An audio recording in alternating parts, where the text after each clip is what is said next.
Off of the Cardinals, Schumacher, who had a nice year last year and made the move to second base this season. He's been a hot hitter lately. The Cardinals are 5th in the league in runs scored.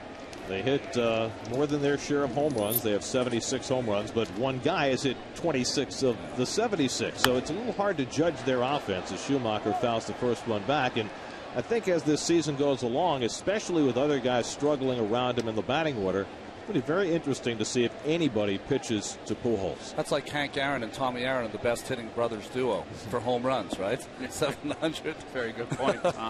Very good point. I mean, he's got more than a third of his team's home runs. Well, they've on had the inside corner to Schumacher, 0-2. Sorry, Gare. They had some injuries. Of course, they lost Carpenter, and Kyle Loesch is on the DL right now, the two starters. But Carpenter's back and has been very good. But at one point earlier in the year, in May, they lost both Keel and Ludwig together, and that's when they kind of went in the tank. They had a very good April, and then been playing kind of start and stops baseball, 500 since May, beginning of May. And mostly they've been winning with pitching and Pujols, yes, because the other guys, the Ludwig and Pujols and Ankiel, have not hit since coming back. Wright comes into foul ground to grab the foul pop up by Schumacher for the first out of the game. So one out. Well, Tony La Russa yesterday reached a milestone, won his 2,500th career game, only the third major league manager to reach that incredible plateau. It doesn't seem like he's stopping anytime soon either. And 2 seasons probably away from overtaking John McGraw. I don't think he'll catch Connie Mack. No, I don't think so. He's going to have to get in a business suit and a Panama hat to get that one. Well, Connie had an advantage. He owned the team for 50 years. Colby Rasmus fouls back the fastball. Rasmus, the rookie center fielder, is doing a nice job. Leads all National League rookies in home runs and RBIs.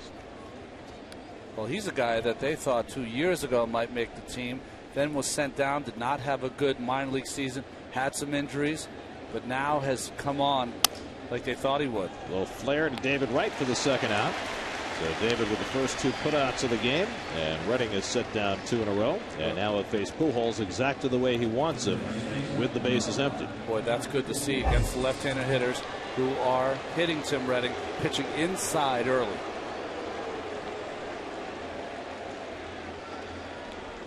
Well, this is the best player in the game, obviously the best hitter in the game. 2-time MVP. He won it last year, and he's certainly the front runner for it again this year. And Pujols takes a strike. Boy, did he put on a show during batting practice tonight. He, like an old Cardinal, Mark McGwire, he was given almost a standing ovation by the Mets fans here. Hit one in the 3rd deck. Unbelievable. Yes, he did. And well up in the 3rd deck. And Albert takes a strike on the outside. Nothing but strikes from Redding so far, and it's 0-2. This is an important at-bat in a weird way. If he goes right after Pujols with fastballs and somehow gets him out, that means he's never seen any of the breaking pitches in an at-bat where he might have people in RBI situations.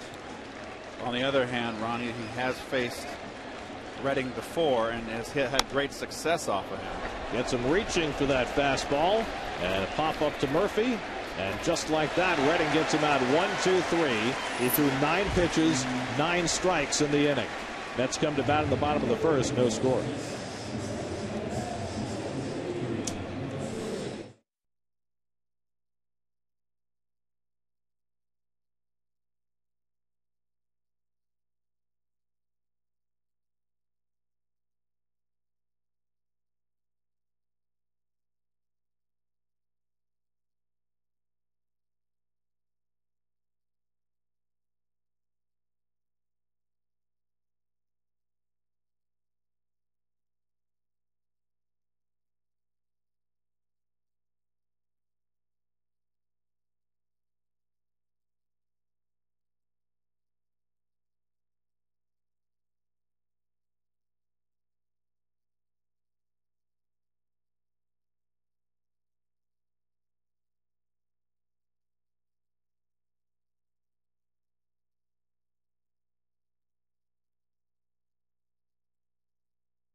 Slides into the cleanup spot with Beltran on the disabled list and Sheffield getting the night off.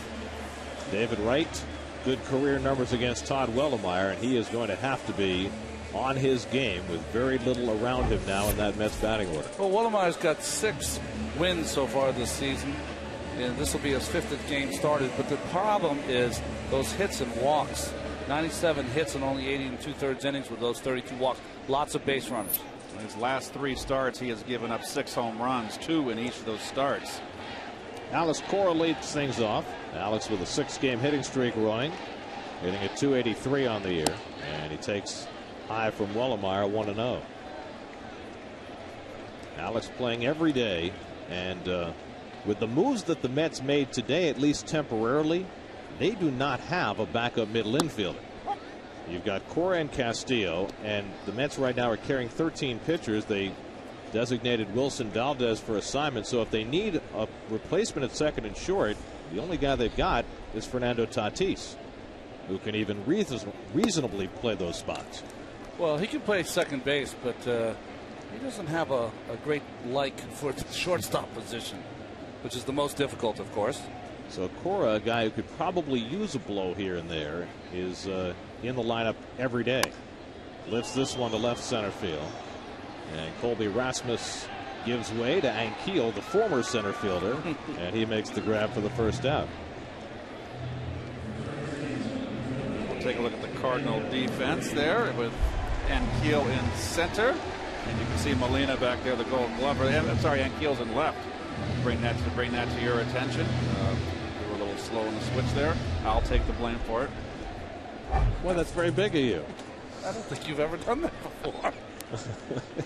Here's Daniel Murphy, and he takes ball 1. Murphy 8 for 21 over the last 5 games. He's swung the bat a lot better the last few days, and the Mets need for him to keep that going. And Murphy takes the fastball for a strike, 1-1. What have you seen, Keith, that makes you think that Murphy's maybe coming out of some of that hitting funk? Well, he's going more up the middle, Ronnie, more over the shortstop's head, hitting more line drives. He was getting under balls. He was pulling off. They were pounding him so much in that he was starting to worry in there. And I think he got back to basics. Okay, I'm just going to not give up the outside part of the plate to look into my weakness, which is in. Ground ball up the middle and a base hit for Murphy. And so that gets the Mets started. A 1-out single in the bottom of the first. Well, Murph in the 2-hole is a table setter here. And that pitch did not get in enough, and that's what he's got to have right there. That ball has got that plate right there. That's got to be his, from that inner half, the outside corner has got to be his attack area. So here is David Wright, the last man standing amongst the Mets quartet of core players. David leading the league in hitting at .349, 3 hits yesterday, and now with Beltran out of the lineup, you wonder how pitchers are going to approach David Wright. Well, I think they're going to go after him with no one in scoring position. I mean, I've never been one. I never liked when they walk Bonds with nobody on. And to tell you the truth, Gary, as great a hitter as Bonds was when he was just tearing it up. But I certainly, with men on base, they're going to be a little more careful.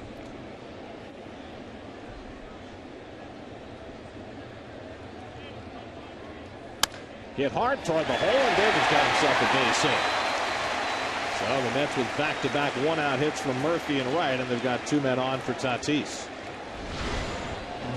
Well, we know David loves that ball down. That's down and maybe off the plate, but he loves the ball belt down. His problem has been upstairs. Nice hitting. It's also a fastball count, Keith, so he can get the bat out there. A better place to go inside on Wright with 2 strikes when he's protecting away, as Dave Duncan charts that in his chart book.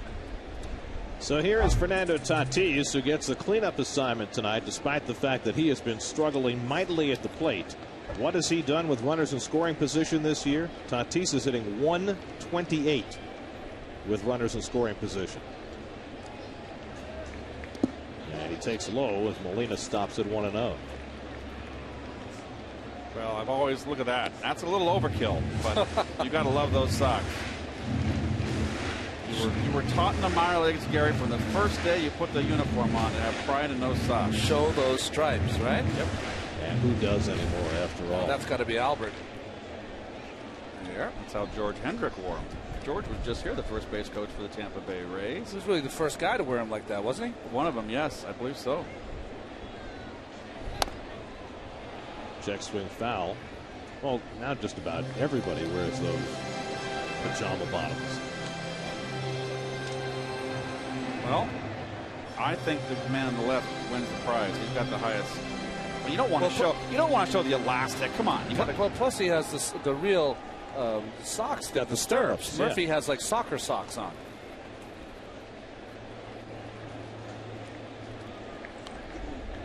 I love the stirrups. You can count on one hand the guys in the majors who wear them now. Good breaking ball by Wellemeyer, 1 and 2. I mean, Jamie Moyer wears them. I think Juan Pierre. Flat slider, but in a good location. This is where Tatis goes the other way, kind of goes with 2 strikes. But it's been a struggle for Fernando. Brian Church waits on deck as the Mets look to strike in the first inning against Wellemeyer, whom they beat up pretty well the first time they faced him this year. 10 hits in 5 innings. 1-2 fastball hit through the whole base hit. Murphy being held at third by Razor Shines as Ankiel tosses it in, and the Mets have 3 straight hits to load the bases. Well, it gives them a decided advantage in left field, Keith, because of Ankiel's arm. Not a good 1-2 pitch, neither.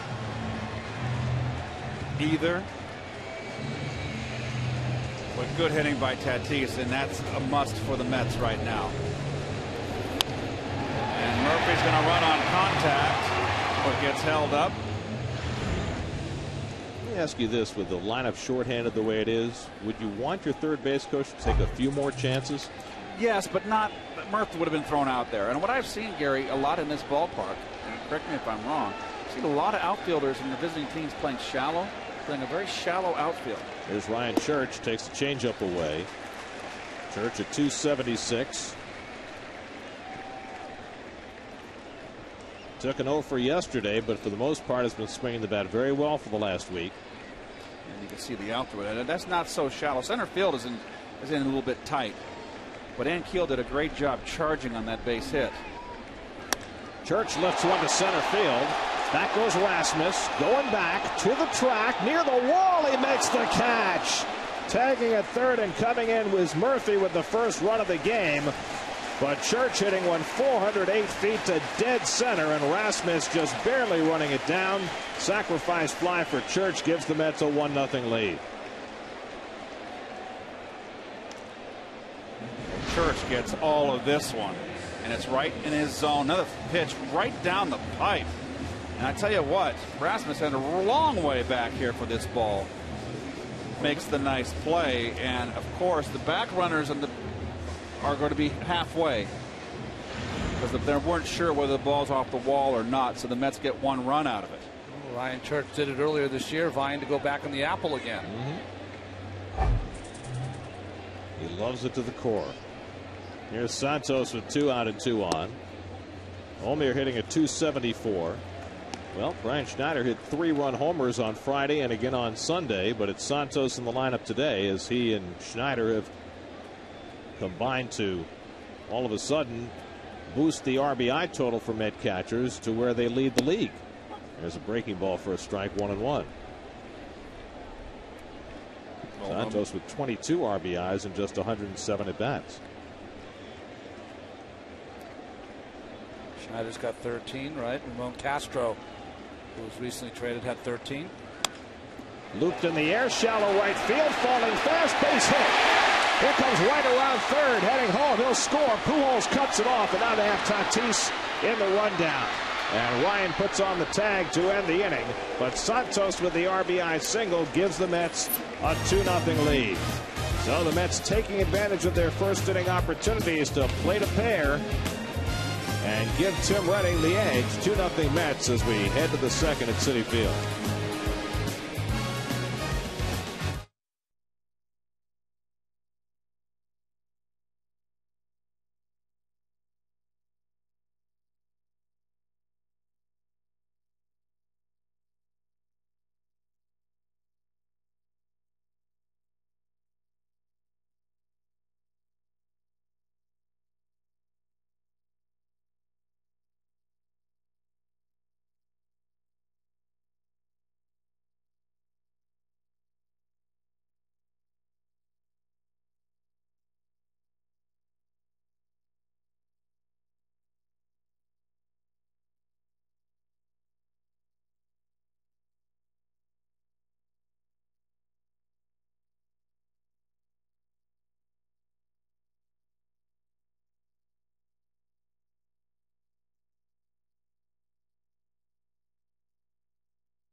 sit atop the scoreboard at Shea Stadium, transplanted over the Shake Shack. Well, this is something we saw yesterday as well.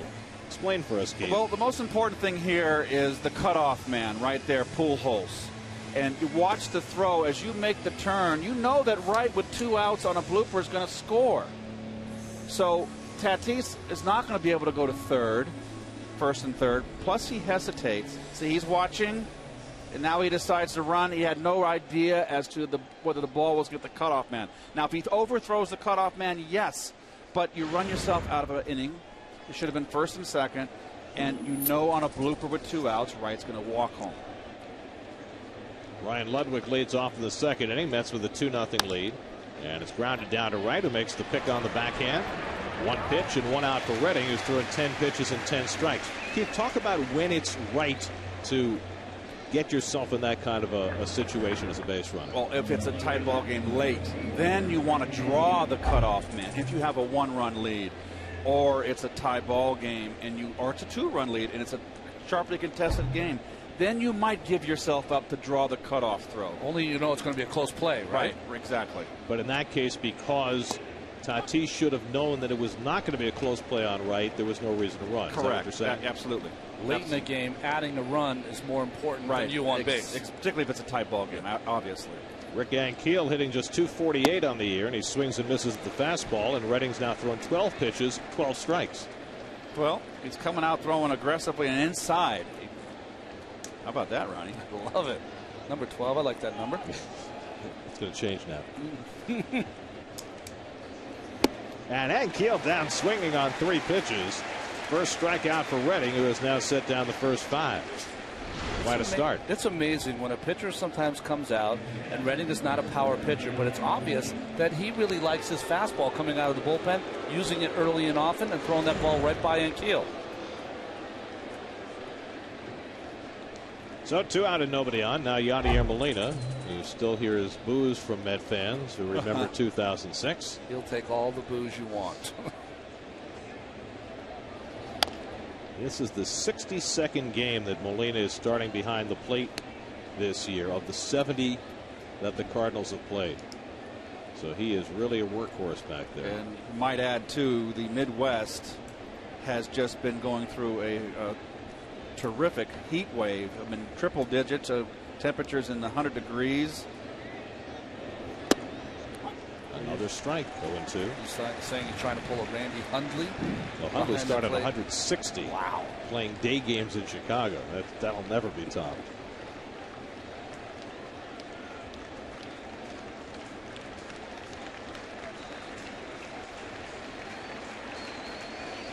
Well, there's the first ball of the night for Redding after 15 consecutive strikes. Got to be careful with Molina with 2 strikes if you want to pitch him away. Better hit that corner because he looks to go the other way with 2 strikes. Cardinals had 2 players in that heat wave. They got dehydrated in the game. Pinheiro, one of his starts, he had to be carried off the field, and then Brendan Ryan, the shortstop, he had to leave the ball game with dehydration. Here's Khalil Greene, a newly minted third baseman now, and he's hitting with power like a third baseman. 2-2 from Redding. Fouled away. You know, when in the 80s when we used to go to St. Louis on a road trip, let's say you were at home, Steve Garland, who was our wonderful trainer, he would come up to you on the bench and give you a bottle of water, and then get another bottle of water, and just make sure that you kept drinking as much as you could so that when you got to St. Louis you were properly hydrated. What's It this? was unbelievable. What's on that this turf. heat thing that you guys are talking about? I'm not familiar with it. Yeah, not here anyway. Yeah, really. 2-2. Hit to right field. Church ranging over. And that retires the side. 6 up and 6 down for Tim Redding as we head to the bottom of the second at Citi Field. The Mets working with a 2-0 lead.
traffic here at Citi Field as folks move around the ballpark, get their food, take a tour. There's a young slugger right there. Looks like a power hitter. Our cameraman seems very aggressive. He looks like he's trying to run people over. Very nice. What a great shot that is. Oh, look, TV screens in the stand. Everywhere. Hope they have the sound turned down. Yes, they do. Absolutely. Nice job, Pete. We should do that more of that. Greg? There he is. Hey, Pete. You can't hide, brother. Pete gets around with that camera. Nice job. He's a good man. Well, here's Jeremy Reed to lead off in the bottom of the second inning. Carlos Beltran had an MRI done on his bulky right knee today. The MRI revealed that the bone bruise he's been suffering with for a month has gotten larger, and so the Mets decided to put Carlos on the disabled list. He'll miss at least 15 days, and they're hoping he'll be ready to come back when those 15 days are up. But for now, they're going to have to figure out a way in center field. And at least for the moment, Reed is playing today, and the plan is to play Fernando Martinez in center field. Fernando was recalled today. Fernando gets another shot, another opportunity. It's quite an experiment, though. Center field is not the same as the corner outfield position. I think it's important, Gary, from an offensive standpoint, team-wise, this ball club now with the three big guns down. They're used to having Reyes and Delgado down. Is not to try to do too much, not to try to hit the eight-run home run. I know it's it's cliche, stay within yourself and all that stuff, but it's true. You can only do what you can do when you're at bat, and that is to try to keep the rally going. And you're not going to be able to hit a 5-run home run. And I think for the most part over the last month, this team has done a pretty good job of that. They've worked counts, they've tried to bunch hits, and the problem has been over the last 3 weeks is the pitching hasn't been good enough to make that stand up. Here's a 3-2, and Reed fouls it back. Agreed. I think the way to do this, these 20 games through the All-Star break, to keep their head above water, is that their starting pitchers have to be outstanding. And I mean, take it up a notch. And then on point with all their at-bats. And you're right, Keith. Don't worry about hitting home runs. Play out-hustle teams, out-smart them. Make sure that you're always on point. Do all the little things. Try to punch a run across early with good team offensive baseball. All those things, if they work that all together, they got a shot to get through these 20 games until they get the troops back. Well, David Wright's the one guy because he may be the one most vulnerable. And Reed goes down swinging, so Willamar comes back from 3-0 to get Reed for the first out. And I mean, just the fact that David may feel that he has to carry the weight of the world on his shoulders, and there's only so much you can do. Well, but to that point, it's not like David's been trying to hit home runs this year. Exactly. He's got only 4. No, I agree with that. But you know what? When push comes to shove, they have not gotten the kind of production out of Tatis or Church this season. Right. And those kind of players have to take it up a notch. Castillo drops one down. Molina pounces on it, and he throws not in time. Castillo with a beautiful bunt single to get himself aboard with 1 out. Oh, a good throw would have had him. This is going to be a base hit. The throw a little up the line, into the runner, a little high. Maybe just a better angle right here. Not the best of footwork by Albert. See, he committed himself too quick. See his left foot stepping towards third base. He committed too quick. Instead of stepping to the ball, he'd have been able to keep his foot on the bag. Looked like Castillo was going to be safe anyway, though. So the Mets have a 1-out base runner. Now Redding will go up there to bunt. Redding 1 for 7 at the plate, looking for his first sacrifice. And he pops one up, and Pujols unable to come up with it. A foul ball.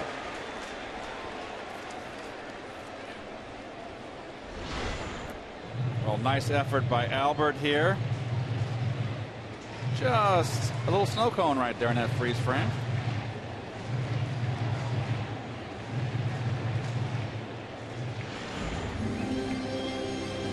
Former Gold Glover at first base. When he first came up, really didn't have a position. They played him at third, they played him in left. You see the defense here set up. You can see the corners in on the bunt. You want to bunt down the first base line because the first baseman has to hold the runner on. Redding gets a nice bunt down, and Wellemeyer flips it to Schumacher for the Put out at first base, sacrifice 1-4, moves Castillo to second.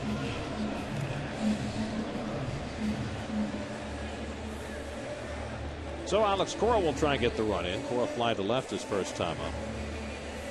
We talked about the pitching and trying to play that good team offense. These are the kind of hits that could break the other team's back. 2 outs. Wellemeyer looks like he might be out of it. Alex come up with a hit here and it makes it 3-0. Those are the kind of hits they'll need through this stretch. Well, they got the 2-out hit from Santos in the first inning. A little bloop to right. They'd settle for the same from Cora to try and get this run home. See what Alex has done with 2-out runner in scoring position.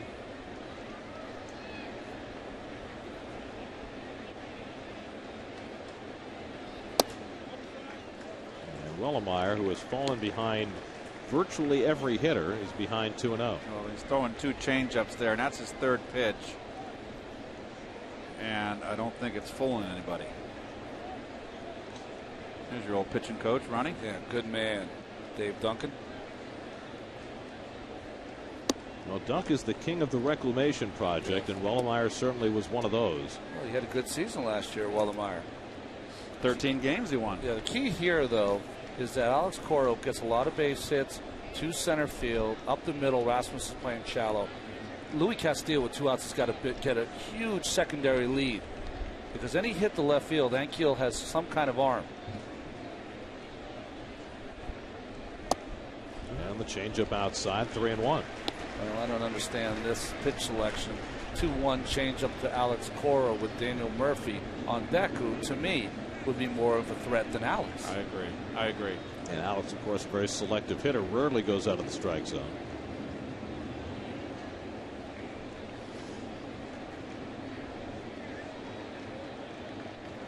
And he walked him. So Cora's aboard. The first walk given up by Wellemeyer. And now the Mets have 2 men on for Murphy. That's a very thick book. Binder. I hope it's well cross-tabbed so you can find things easily. It's not a great selection, even though you have the base open there. Trying to pitch to get Alex Cora out, it's like trying to pickpocket a grifter. Never going to happen. You've got a right-hander out there that's really a good matchup for Murphy. His fastball runs away, has a hard time throwing inside to left-handers. His zone is the outside corner, and that's throwing right into the strength of Daniel Murphy. Wellemeyer, a journeyman pitcher who was picked up on waivers by the Cardinals in May of '07 from Kansas City and had his best professional season last year, going 13-9 for the Cardinals. You see that he's been very vulnerable against left-hand hitters this year. And Murphy had a base hit against him first time up, hitting it right back up the middle. 2 on and 2 out, 2-0 New York, second inning. And Murphy attacking the first pitch fastball, fouls it back. There's an up and in fastball that got there, and Murph just fights it off. That's where Murph has the most problems. The up and in fastball is tough on most hitters. But you know, a very patient hitter like Murphy, I like to see that. He was trying to be very aggressive and jump on that first pitch fastball. Wellemeyer made the pitch. Well, there'll be a day, hopefully, that he'll learn to look inside and learn to pull it. That comes with experience. You mean like hit one off the subway sign? Or hit a gapper or something down the line that scores 2. Just one that isn't reviewed, please. Exactly. It's nice to see Schneider hit one off the overhang yesterday that there was no doubt about. Broken bat foul. Is that bat shredded? Look at these bats. They made a balsa wood. Well, he gets this right off the end, doesn't he? Yeah. Cue shot. That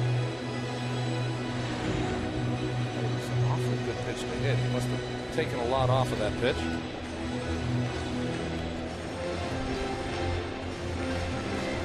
Oh, those skies aren't threatening. I don't know. Bill Webb showed us clouds yesterday, and in short order it started raining after we were that. calling you Clouds Cohen, but I think now it's going to be Clouds Webby.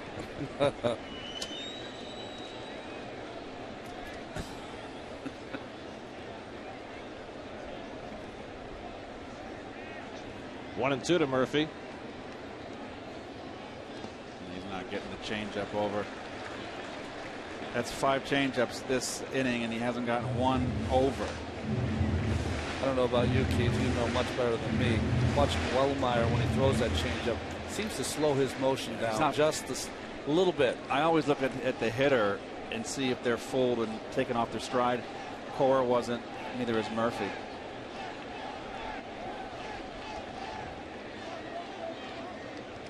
Now on 2-2, Murphy pulls the breaking ball foul. Very interesting. Wellmeyer's gotten into trouble. He got ahead in the count with a good fastball in, but now has gone primarily with his secondary pitches. Up to 40 pitches working in the second inning.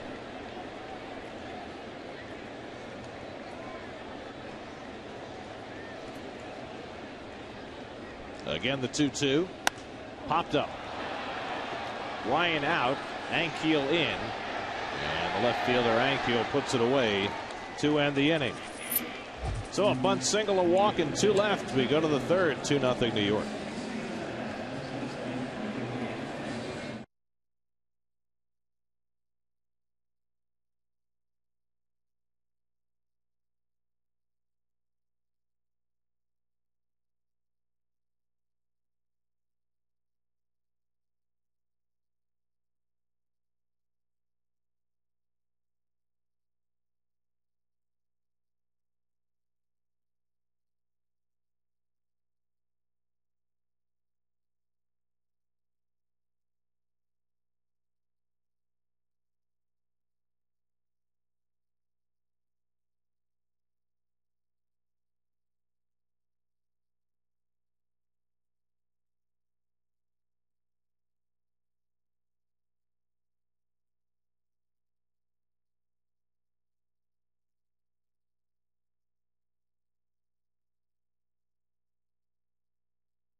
Tim Redding off to a solid start tonight. 6 up and 6 down.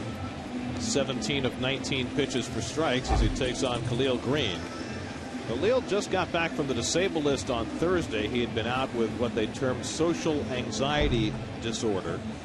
And when they brought him back, Brendan Ryan was doing such a good job at short, and they've got Troy Gloss has been out all year at third, so they plugged in Greene, a career shortstop, at third base. And what did he do? He homered in 3 straight games. Well, they got Greene, of course, from the Pods. He had a tough year last year, not a good season. Very quiet kid. And Redding misses with a slider 1-1.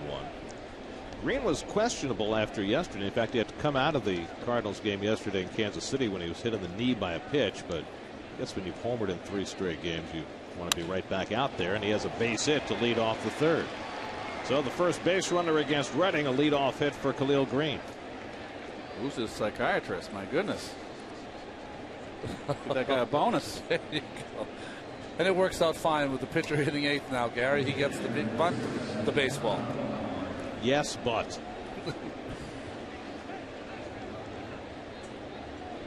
And you can see the corners. And that's a new one, folks. Isn't that great? I didn't mess it up. Looks just beautiful. Wellemeyer takes a knee-high strike. Well, Tony La Russa does this from time to time. Hits his pitcher 8th when he feels his team isn't scoring enough runs, because he feels as though with Pujols, and he felt the same when he had McGuire, He wants him to hit third, so he'll bat in the first inning. But he wants to get more people on base in front of him, so he essentially becomes a cleanup hitter in later at bats. So you have the 9, 1, and 2 guys hitting in front of him. Unfortunately, the upshot of that is that the number 8 hitter comes up more often than the number 9 hitter, which means that your pitcher bats more often. So I knew I'd bat 8th. Micah Owings. He'd bat 8th. Well, he'd bat him, maybe 7th. He'd bat him 5th. His last start, you see what he did? Got a win and hit a 3-run home run about 4 days ago. What you used to call a little league game. Yes. Redding picks up the bunt and throws out Wellemeyer. Successful sacrifice goes 1-4, moving Greene to second. Back in the 60s, back when pitchers hit in the American League, the White Sox had a pitcher named Gary Peters who would routinely bat 6th. Left-hander. And Rick Rhoden, I think, was used. How about Robinson? Don Robinson. Don Robinson was a better hitter than Rick Rhoden. He could flat hit. Good breaking ball. He had great stuff. He hurt his shoulder. He had like the B&O Railroad on his shoulder. He had so many surgeries on his shoulder. He came up. He was just terrific. Went, oh my word, another tough one. Well, here's Brendan Ryan batting 9th, hitting at 303. So you're batting 9th in the National League lineup and hitting over 300. Rodney Dangerfield. You know, I had dinner with a good friend, an old St. Louis friend that comes down to spring training all the time, Jerry Clinton, and he had dinner with Red and Tony and myself. So I asked Tony about, Pujols, why he hits the pitcher 8th, and he told me really Pujols is a cleanup hitter, and he said the same philosophy with McGuire. He wanted to hit him third because he said, I want to make sure they get up. Because he's hitting third, he's going to go around the order and get the maximum at bats, and therefore I wanted to get more runners on base for Pujols and McGuire. That's why I have 2 leadoff hitters in the 9 and 1 hole. So you get an extra at bat for Pujols, but you also get an extra at bat for the pitcher. So exactly. Maybe that's a trade-off. I don't know. By the way, it makes more sense the more wine you have. It does, doesn't it? We had some nice wine. Tony's a vegetarian. Yes, that's right. I told him that was probably why you pitcher 8th. So the question is, Keith, after he explained all of this to you, were you buying it? No, I didn't buy it. But who's to argue with 2,500 wins? There you go. There you go. Yeah, but did John McGraw hit the pitcher 8th? 1-2 curveball struck him out. Tim Redding gets Brendan Ryan for his second strikeout. Well, I tell you, Redding so far has everything working. Good fastball, good breaking pitch. That's a little bigger than the slider we usually see him throw. More like a slurve. He took something off that pitch. That's what fooled Ryan was the change of pace. So 2 out. Greene still at second, and now Skip Schumacher, who fouled out to David Wright his first time up. Let's not forget the first at bat. He pounded Schumacher up and in. Hit hard up the middle. That's a base hit. Greene turns third. He'll score easily. It's an RBI single for Skip Schumacher to cut the Met lead to 2-1. Well, wanted to come in, Gary. As you saw Santos. Watch Santos set up in. Now watch where the ball is. Doesn't even start out in. Right down Broadway. You know, Keith, though, one of the things when you're pitching, you have to be very careful of. If you get a guy out in his first at bat by pounding him in and jamming him, he's going to be very aware of you pitching him in again. He's going to try to get the head of the bat out. That's what Schumacher did right there. So now Colby Rasmus, who had a little flare to David Wright his first time up. And Rasmus showing bunt, and the ball goes by Santos into the backstop. And Schumacher moves to second. Outside corner, and he missed on the way inside. Where we're now the first 2 innings, Redding was pinpoint Ronnie. Third here, he's kind of missing. That's got to be a wild pitch. Do you like that play by a second place hitter? No. Thinking about a bunt, but in front of Pujols. You better beat it out. Not a bad idea if they're playing back. You're right, trying to get Albert up there. Very good, Ronnie. You're sharp. How many days you've had off? Exactly. You've had all those days. You've been relaxing. They put me in a booth yesterday somewhere, so occasionally. How was your off time? It was good. It was great. The weather was horrible, though.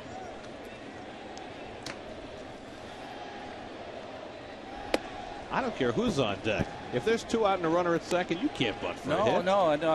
I'm saying well, there was a guy on first base there. I see. All right. So yes, it's a very unusual play that you would never see and should never do. But not everyone has that third place hitter. Oh, nice slider. 2-2 to Rasmus. Really, Pujols is like having a Ted Williams in your life. Let's face it. He is that. I haven't seen a hitter come down the pike like this guy in a long time. I mean, all of a sudden you got to put Bonds in that category. Well, Albert at this point is the unquestioned best hitter in baseball.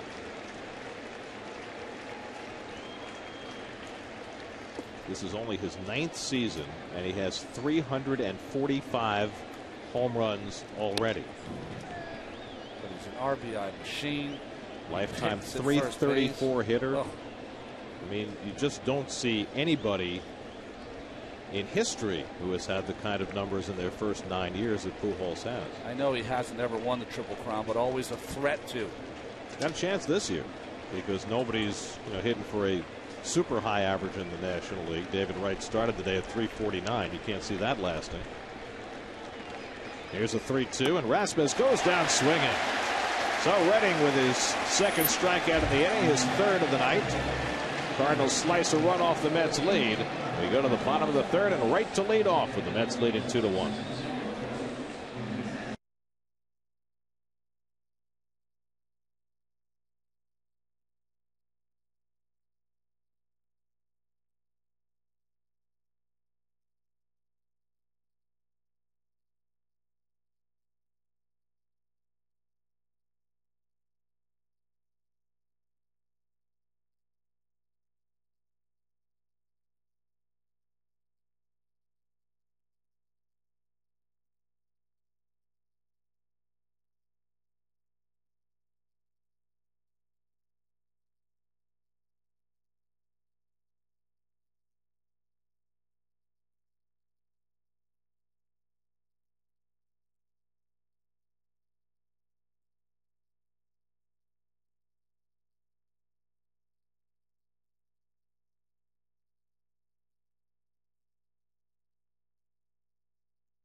Available in HD, presented by IOTV.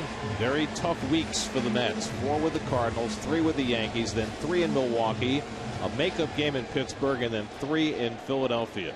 This is a 3-week stretch to the All-Star break where the Mets are really facing the iron.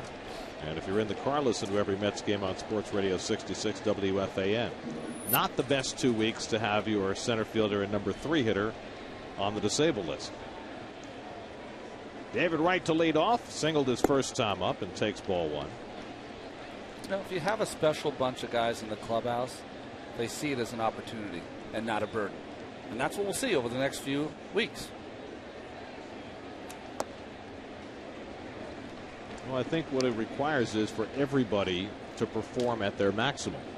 Not to try and do more than they're capable of, but to do everything that they're capable of. I don't know. Do guys see that as a challenge when you've got a multiplicity of important players on the shelf? Well, sure. And it's also for the young player. I mean, Fernando Martinez, it's another opportunity for him. The door doesn't open too much, too often. And he was looking like he was going to go down and get some at bats down there. And here he is right back in the big leagues, and he's going to play. 3-1 to Wright, and he misses inside, ball 4. So Wright is on for the second time. The second walk given up by Wilmeyer. They come leading off the bottom of the third. Another thing, Garrett, too, about what you just brought up. You've got two veterans now that are going to play every day. You've got Tatis, who's been the lost man. That's an opportunity for him to come in. And hopefully he feels he can get some at bats and he can find a stroke. We'll see. You've got Church out there, who's been kind of not the favored one, been kind of spot playing. Well, he's going to play every day. So it's an opportunity for them to step up. Well, it'll be interesting to see how Jerry shares that left field spot now, because Sheffield's going to play more often than not when his knee allows. But Jerry knows he's got to give him time off. So will it be Tatis? Will Nick Evans get more of a chance? Will Jeremy Reed get to play some? Well, don't forget Tatis can play first too.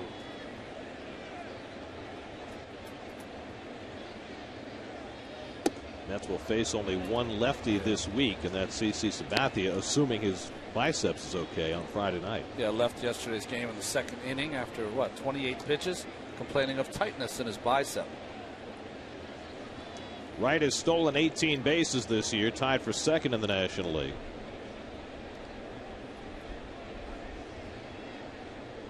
Not a very big lead. Tatis pulls one down to third. That should be two. Schumacher with a turn for the 5-4-3 double play. 2 out and nobody on. Well, I'll tell you what, Tatis has hit in a lot of double plays this year, but the big majority of them have been hit hard, right at someone, and it's a big hang with them. 10 feet one way or the other, it's a base hit. That's 7 grounded into double plays for Tatis in just 123 at bats. So Church bats with 2 out and nobody on. Church hit one to the fence in center field right at the 408 mark. His first time up for a sacrifice fly. Cardinals don't have a left-hander in their rotation. In fact, they are the only team in the majors that has not used a lefty starter this year.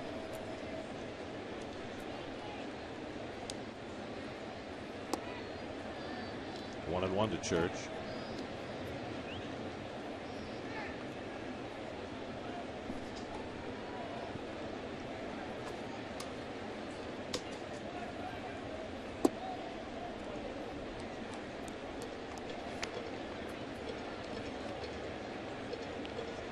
Todd Wellemeyer with those Phil Jackson shoulders. He needs it for that name. You can hang your coat up on his shoulders. Grounded out to Schumacher.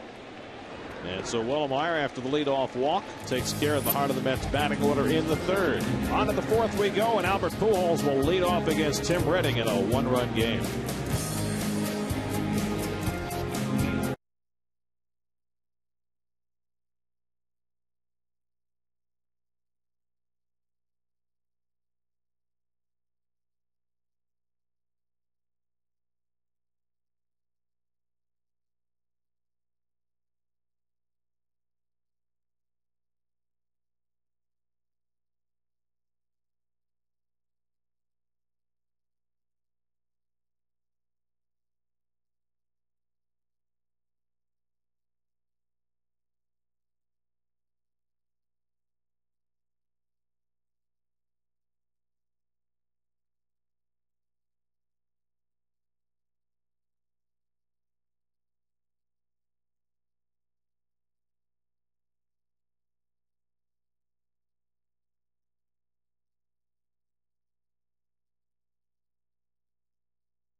3 pitches his first time. Are you supposed to be fearful of Pujols? Well, Redding wasn't. First pitch fastball right on the corner in 0-2. Another pitch down and away.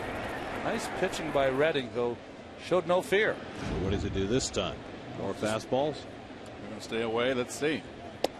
Yep. So Pujols took the first pitch just to get a gauge on the fastball. Fastball in, and then 2 straight knee-high outside corner fastballs to get him. There's the curve, and it's ripped foul. Oh boy, hanging, and he was a little too quick. Now the philosophy, Gary, Ronnie, and also is that this is a big ballpark, even though this park can't contain this man. But pitch him away and try to keep him in the park.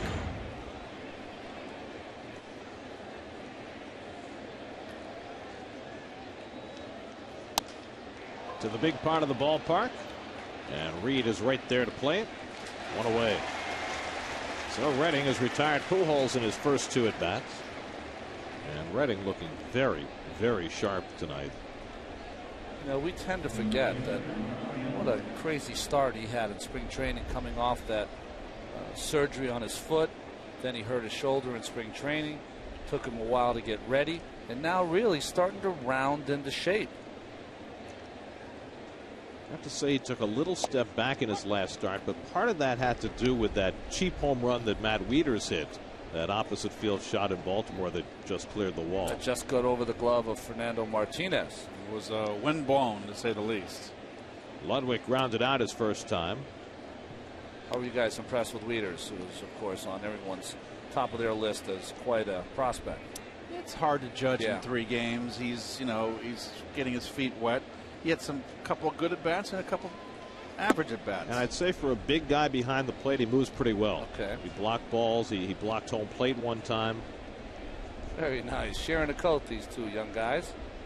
Not that Who would think you'd need one on the 22nd of June? Popped up by Ludwig. Should be playable for Murphy. 2 out. Wieters' best at bat was the game that they beat Rodriguez, Frankie. Yep. They led off with a double in the gap on a fastball away. He was pulling most of the series. That's outside the home run, and he just drove that ball that into the left center field gap, and that was impressive. That is going to be a really good team in a couple of years. Yes. But they've got a lot of young pitchers coming. Their young outfielders look good, especially Adam Jones. Oh. Here's Rick Ankiel, and he takes low ball 1. But the problem is that they're in a division where you have to be more than good. Yeah. Because you're competing with some of the deepest pockets in the game. I'll tell you also, Tampa Bay looks pretty good. Yes. Now that they have their bullpen ironed out. They've just got such an athletic team, don't they? Well, they're going to get Kazmir back probably next week. And when B.J. Upton is hitting, he gets on streaks. You just say to yourself, he belies how far he can hit the ball because he's so thin. Well, he certainly hit one a long way yesterday into the second deck in left field off Bobby Parnell. Redding struck out Ankiel his first time up. And he falls behind him 3-1, a rare time that Redding's been behind in the count today, with Yadier Molina on deck. This is not a Cardinal team that steals a lot of bases, too.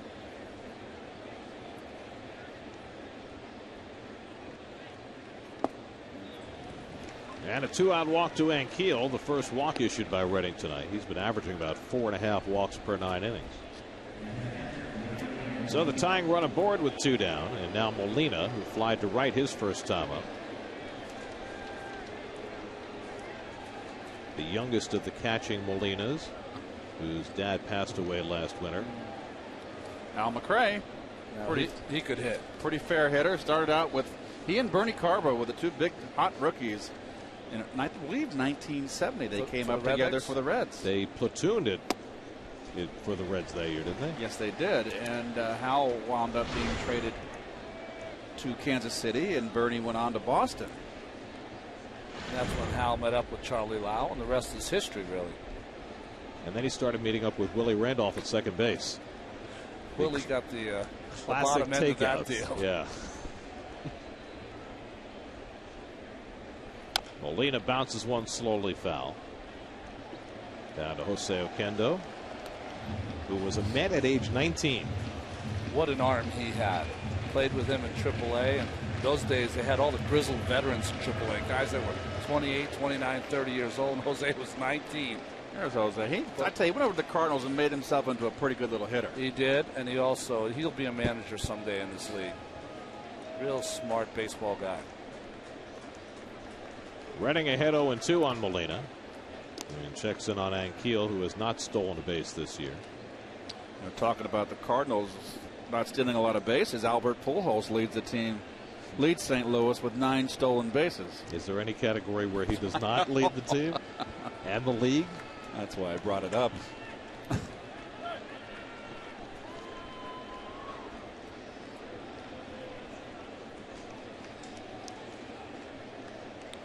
Again, the last time he had Molina 0-2, he went away with the fastball. Let's see if he tries something different this time. Tim Redding.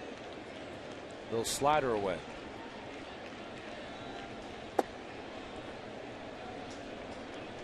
Molina, a tough man to fan. In fact, statistically, he is the second toughest strikeout victim in the National League. Only 16 strikeouts on the year. Only Miguel Tejada of Houston has done better.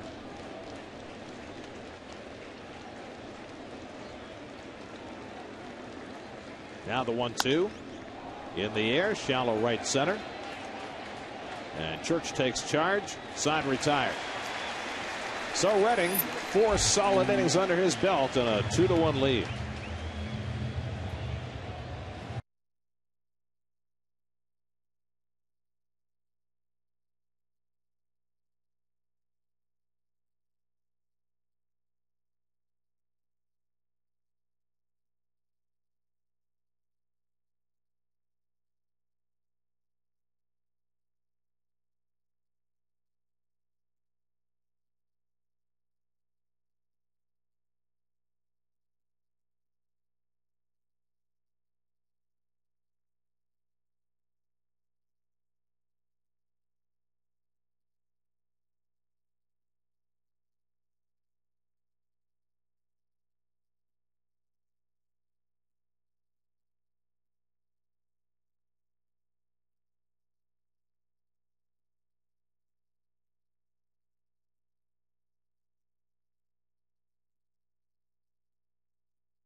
Time now for another look inside Citi Field with Kevin Burkhardt, brought to you by New York City Union Carpenters and Contractors. Kevin? Guys, you know, the Mets obviously with a lot of injuries. I'm trying to find some help for them, and I got a guy here. How's the swing looking, mister? It's coming around. I see a couple of the Mets are dropping pretty quick. Maybe you can use a few guys, you know? So. Remember this guy, fellas? Danny Sessa, of course, our union carpenter who helped build this place and taking some hacks. You look great. You're so relaxed now. You're not building the ballpark anymore. Well, I got stuck in some leisure time here. Figured I built the place. Let me come and watch the game and get a couple swings in. Maybe you recruit me. I don't know. It's possible the way things are going. You actually were responsible for building this wiffle ball field. So give us a little feel. How did you do it? What's laid down here? Nice little replica of Citi Field. It's a rubber synthetic turf that our floor covers put down. 2287 guys on one of the many floors in Citi Field, all over the place. When you walk around here, when you walk around here, what's the thing now that it's done and they're playing ball here? What comes to your mind? Kev, everything. The job was probably one of the best jobs I've ever been on. Just a great atmosphere. I'm a big sports fan. Built in Citi Field, growing up over here. It's history. I was part of it. It's a small part, but still I was part of it, and I'm grateful for it. Here's the good news, guys. Danny Sessa, a much better carpenter than a wiffle ball player. Back to you. Good to see you, my friend. Thank you. Now give the kid back his bat, will you, Danny? Yeah, but with that brush and that build, he looked good in those old woolen uniforms, wouldn't he? Square caps.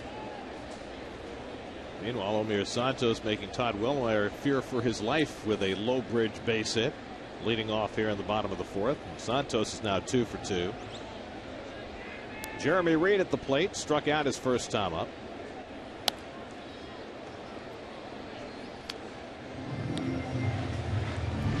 Well, don't throw it, and after you throw it, duck.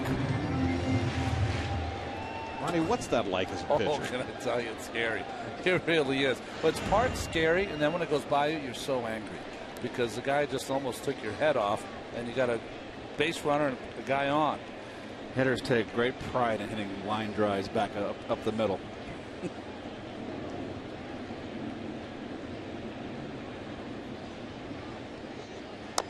Little dribbler, and that'll go foul. What's the worst you ever got hit by a line drive? The worst I ever got hit was in Montreal, and they used to have those yellow seats behind the plate.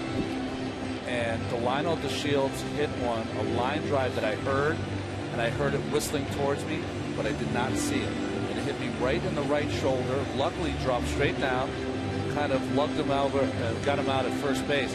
But that was the scariest one ever because it's the first one I didn't see at all. And I could hear it coming, and I just did not know if it was going to hit me in the face. That's what I didn't want. We've seen some of that happen with some pitchers in baseball, and luckily it just hit me in the shoulder. What's that sound like when it goes by your ear? Oh, can I tell you? As soon as it hits, the ball, you can hear it whistle, and then it sounds real heavy, like there's a bowling ball coming at you, not a small spheroid. And that's why they say the hot corner is third base. The hot corner really is 58 feet away by the time you let go of it. Reed fists one foul. But really, it makes you more angry than anything because the hitter's got a little advantage. He almost. Did you ever get hit on a ball hit up the middle and you saw it, and your mind tells you can catch it, and then you can't get your hands up? You can't get it up quick enough because it was hit too hard. And the thing you hated, as soon as you get hit, of course, the trainer comes out, and that's the last thing you want. You just want to continue so that you're on to the next batter. Popped up into shallow center, and Rasmus coming on late. One away. That happened to me back in Joe DiMaggio ball when I was pitching. The guy hit a bullet up the middle. I could have saw it beautifully. My hands just didn't get there. And my brain said I could make the play. And it was just hit too hard, and it, of course, hit off my chest. Ronnie, you overlapped with the Mets with Wally Whitehurst, didn't you? I did. The man who was hit the most of any pitcher I've ever seen. He was a sinker ball pitcher, and he'd always get in good fielding position. And Wally was a great teammate, by the way, but he was a little slow in his reactions, and he would get waffled in his shins and legs, and oh man. We were talking about the heat before. I saw Wally pitch in a game in St. Louis, and he came to the bench after the second inning. You know, on that turf, he used to get 130, 140 degrees. I walked over to him. I said, "Well, are you all right?" Because he was beat red from that heat. Castillo had a bunt single his first time up, and Willmeyer falls behind him 2-0. Well, he's now a pitching coach for one organization. I want to say the San Diego Padres, but I'm not sure. The rain starts to fall. What new? Not much. No, we've had rain delays each of the last 2 days. I think the showers are a little spottier tonight, but we'll see.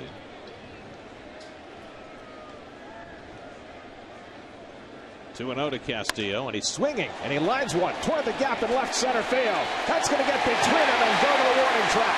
On his way to third is Santos. He's being waved around. Here comes the relay by Ryan to the plate, and it gets by Arena. On the third goes Castillo. 3-0 New York. Razor Shines getting aggressive, as did Louis Castillo, swinging on 2-0. 3-1 New York. Well, Louis beats him here, but hitting the ball, driving the ball in the gap over their head. You see Ankiel can't get to it. Now watch Ryan on the cutoff. We'll show it later, but Santos does the right thing. Great read by Santos. And he's out at the plate, but Razor Shine said, okay, make the good throw to get this guy. And, of course, it was a short hop. Watch Ryan here on the cutoff. His back's to home plate. That you don't ever have your back to home plate on a relay, your shoulders are in a direct line parallel on the throw from home to the left fielder. So you can turn, and you already turned to make the throw. It was a wasted motion right there when your back is to the home plate. Now the infield is in for Redding, and we'll see whether the Mets are inclined to squeeze here. So here we're going to see it again. I see the cutoff's beautiful. It tails a bit, but see how his back's to home? That's where he should have been from the get-go, where he's right-handed, and you turn your right shoulder so you can just grab the ball out of your hand and throw home. Redding swinging, and he grounds one, and a nice play by Ryan to snag it in the hole and throw him out. So Ryan, after committing that error that put the runner at third, makes a nice play. Well, nice backhand right here. And this does save a run. He could have taken his time a little more with the pitcher running. But that's getting picky. Nice play. By the way, let's go back to Luis Castillo's at bat, because we've talked a lot this year about Castillo not swinging 2-0, 3-1, and there he was in a 2-0 situation. And again, we're talking about a lineup that's a little short-handed right now, and Louis did something that maybe was a little out of his comfort zone. Well, it's, a lot of times you can just, if you're going to change the program, Gary, you're going to change the program with men on base. So if you're going to surprise, see the pitch differential, the ball is right down the pipe, belt high. Don't do it with no one on. Do it where you can hurt a pitcher. Where he thinks he has a freebie, and he does not have one. Exactly. And I'm sure as a pitcher, you look at scouting reports, a guy doesn't swing very much when he's ahead in the count like this. Absolutely. So you're going to try to make sure you throw a strike. And that surprise play by Castillo, I believe, with runners in scoring position, he should do it more. Now Cora swings and fouls one off. For Castillo, it was his 7th double and his 15th run batted into the year. And then he took third on the throwing error by Ryan. So the Mets again with a 2-run lead, up 3-1. Well, I like the fact that Razor Shine's got aggressive there with this team, depleted offensively. Forced the other team to make the perfect throw. Nicely done.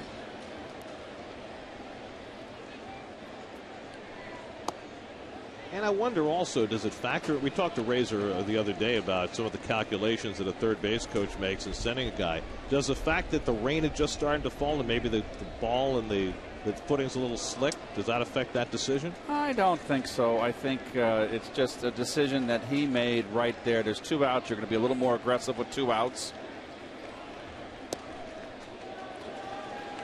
What is that pitch?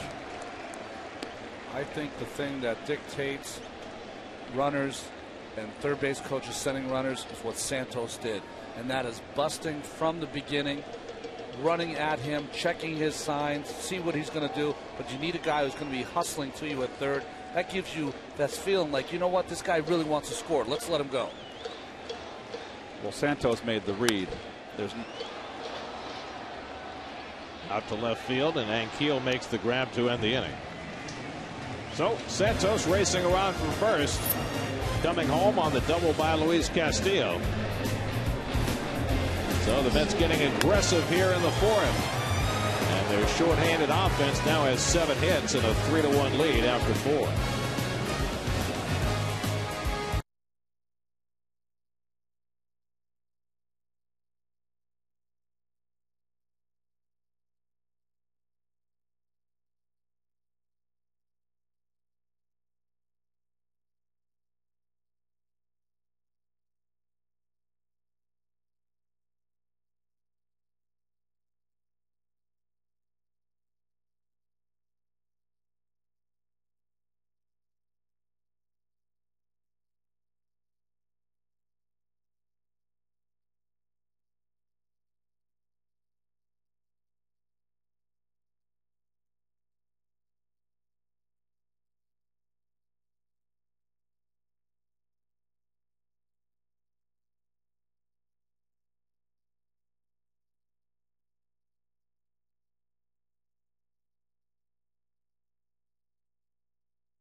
Keith's got a little relay demonstration. I'm going to get the box here. So we're talking about that relay, and you saw Ryan. At your home plate, you folks out there, you saw Brendan Ryan with his back. Now, he got to catch the ball and turn.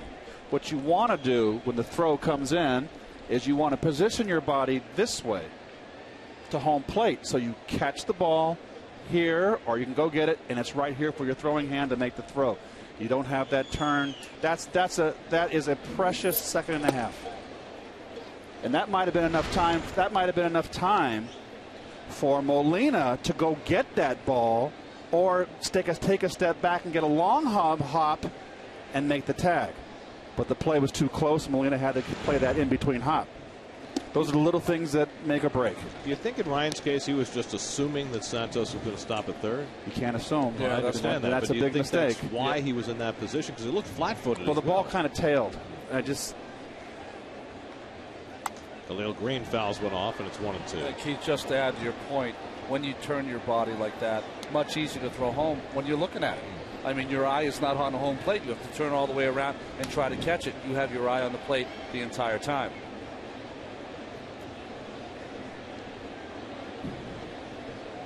Greene singled to left and scored the lone Cardinal run in the third. And he pulls this one to short. Cora playing in the hole this time. And he's there to throw out Greene, one away. Let's check out your AT&T high-speed pitch.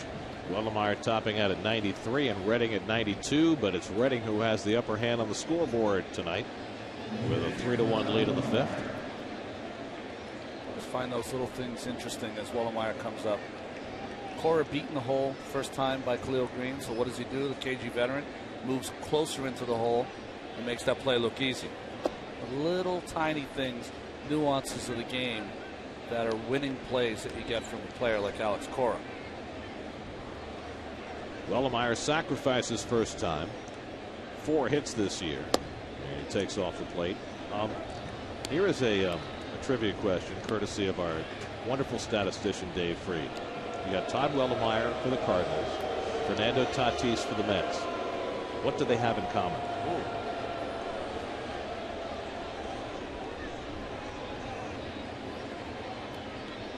Dave's got too much time in his hands over there. Line to second, right at Castillo. Look at their backs. Oh. Wellemeyer's back and Tatis is back.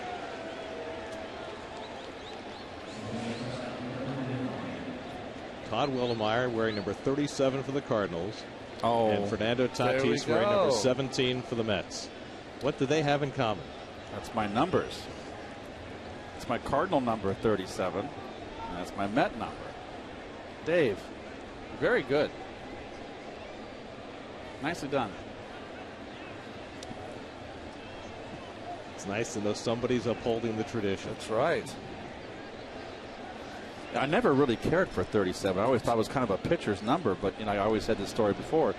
Dizzy Dean was 17, retired. 7 was Reggie Smith. I wasn't going to ask for 7. 27 was Mike Anderson, the 5th outfielder, a veteran. I wasn't going to ask for his number. Well, I guess you should be happy you didn't get 57.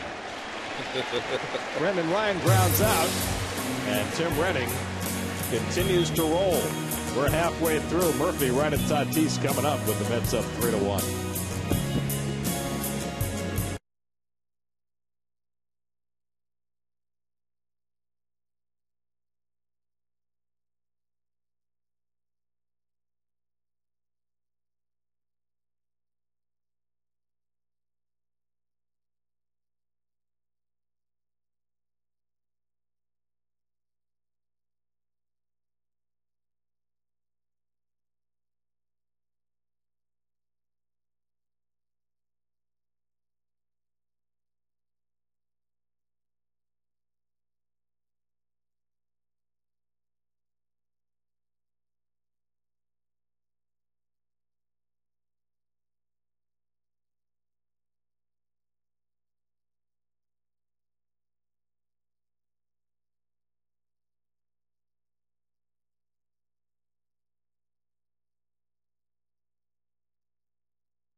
including the 1973 year when he was an integral part of the Mets National League Championship season, one of the all-time favorites in New York, Felix Millan, and he's standing by with Kevin Burkhardt. Yeah, it's always fun to catch up with the old Met greats, Gary, that's for sure. And Felix, we were just talking about all the injuries going on, and you just told me that you actually managed Carlos Beltran in winter ball in Puerto Rico.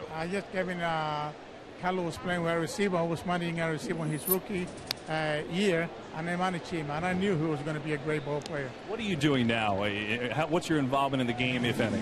Not that much. I have a baseball camp in Puerto Rico, and sometimes they invite me to Pennsylvania and different places of the country, and to be instructor for baseball, and sometimes when they play golf, I go there too. Obviously, Gary talking about you on that 73 team, and I asked you, who do you watch when you're watching baseball? You said, of course, the Mets. You were brave too. What do you remember about your playing days here the most? What sticks out in your mind? Well, right here in the Mets, I always remember that everybody treated me very good. We went to the World Series in 1973. I didn't have a good one, but I helped the club to be in the World Series, and I was happy because always everybody here in New York treated me right, and everybody was looking for me when I came to play baseball. What made that team special, that 73 team? We got together. We weren't doing too good, but then in a month ago we had a meeting, and everybody said, well, we got to start playing. And we did. And the team who was in first place lose a few games, and we got in a streak, and we finished first. 2-2 to Daniel Murphy here leading off the inning for the Mets. Of course, when you think of Felix Millan, one of the things that comes to mind, guys, is that the 4-hit game, the Joe Torre 4-double play game. Joe Torre thanking you for making that happen. Do you get asked about that a lot? Oh, yeah, and he thanks me, and he blamed me. He said, well, could you mix a double or something? But I said, Joe, you were too slow. That's why you got double up. And regrets, obviously, the way your career ended, with the shoulder injury. When you look back, anything that bothers you about how it ended? I don't, because when you're playing baseball, things going to happen. I thank God that he gave me the ability to play baseball and to be in New York as the best place to play. Murphy gives this one a ride to deep right field. Carrying. Gone. How about that? Good luck, Felix Millan. Yeah, I tell you what, this first game, they got to win tonight because I came all over from Puerto Rico, and I think I give them a little bit of luck. Doing it for you. Daniel Murphy, a long home run, gives the Mets a 4-1 lead. Guys, back to you. All right, thanks, Kevin, and thanks, Felix. Murphy with his 5th home run of the year, and he didn't even need the subway sign or review to make it work. I thought this is a changeup that had too much plate, and he went down and got it. This ball carried out of here real well. He hit that ball better than I thought, and it looks like the flags are blowing in from. Oh, actually, they're blowing out to right, but that's still good hitting right there. Well, Wellemeyer has been giving up a lot of home runs lately, and Murphy has his 5th to give the Mets a 4-1 lead. I don't know about you guys. Is that the first home run we've seen here that has blown out, has been wind aided? Certainly appeared that way. There's the flag down the right field line there with all the championship pennants, the 2 championship pennants. You see blowing pretty mightily out to right, but still nicely done, Daniel Murphy. Now Wellemeyer behind on right 2-0. David has a single and a walk tonight. So Wellemeyer now is 7th home run in his last 4 starts. And there it is, Ron. Down. Look at Murph. Look at Murph letting go with one hand on the changeup. Beautifully done. And Wright is on again. Wellemeyer appears to want no part of Wright. He issues his 3rd walk of the night. Keith, walk me through that, because it looked like an unusual swing. Didn't seem like he let go of the bat, but sometimes you get that right on the barrel because you get it out in front, right? Well, as long as you keep his balance is good and his hands stay back. See, his balance is perfect. He's not lunging. He got fooled by the off speed, but his hands were back, and then you let go with one hand at the last minute, and believe it or not, just whips that bat out there. It's like, reminds me of the home run that the World Series, the Dodgers. Kirk Gibson. That's right. Good call. When he hit it off of Eckersley. The same thing. fold out in front, let go one hand, and the timing's just perfect with the wrist snap, and it goes a long way.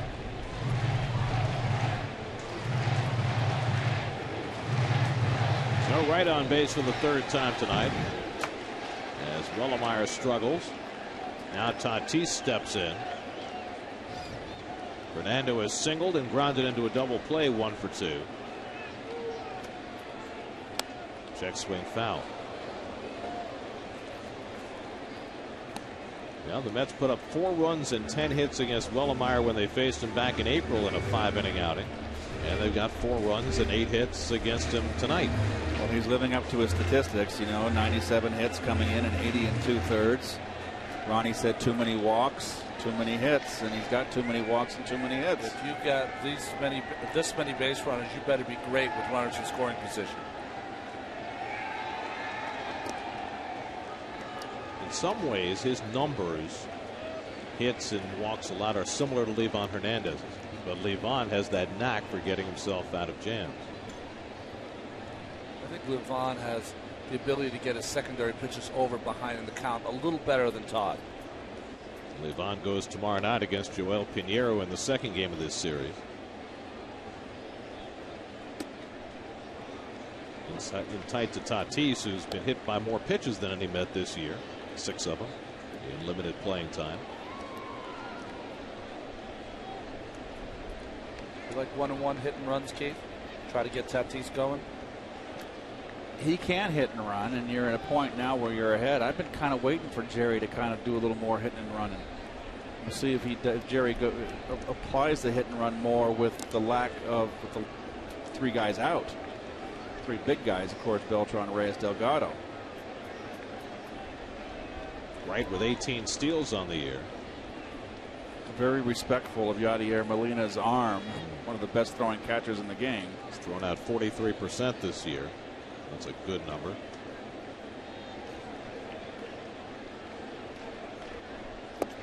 And Tatis chases one down, 1-2. Nope, fishing for a bad slider. The thing I see different from Tatis this season from last season, Keith, his swing just looks bigger to me. It's longer. It's absolutely right. He's over, he's almost like he's over swinging, and maybe he's pressing. Double play depth on the infield, pretty much straight up in the outfield.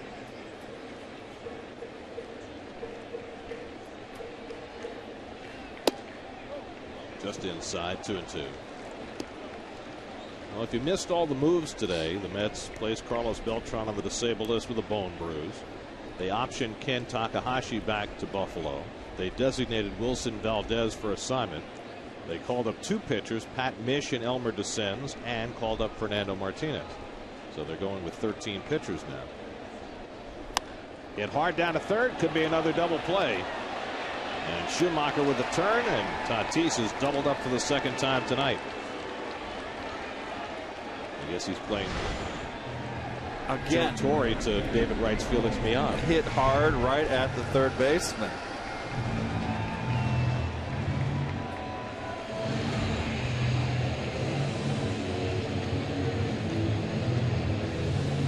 So 2 out. Now Ryan Church will bat.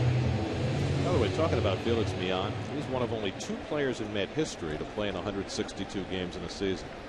John Olerud was the other. And for a long time, Felix had the club record for base hits in a season. He had 191, which he did in 75, and that lasted till 99 or to 96 when Lance Johnson broke it.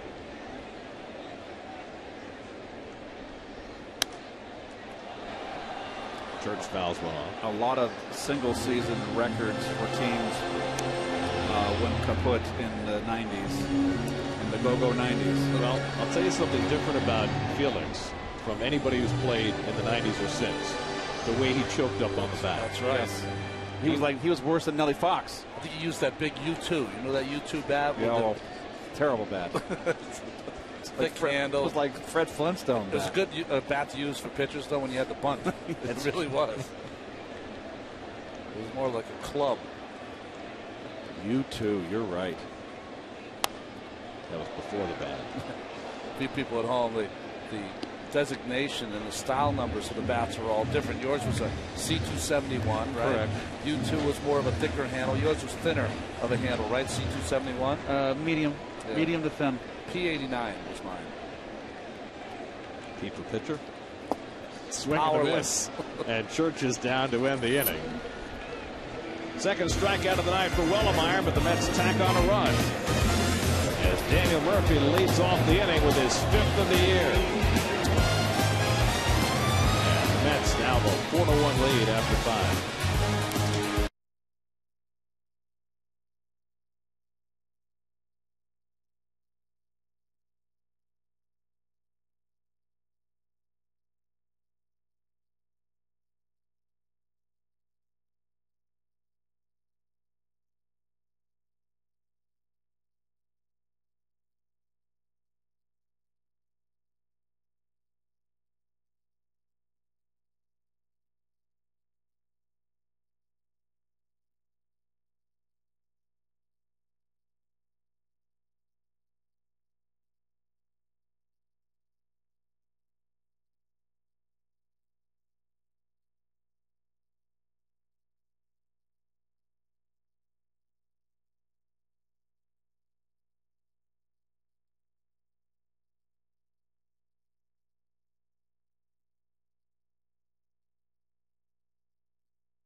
Ultimate practical joker I played with in my 12 years.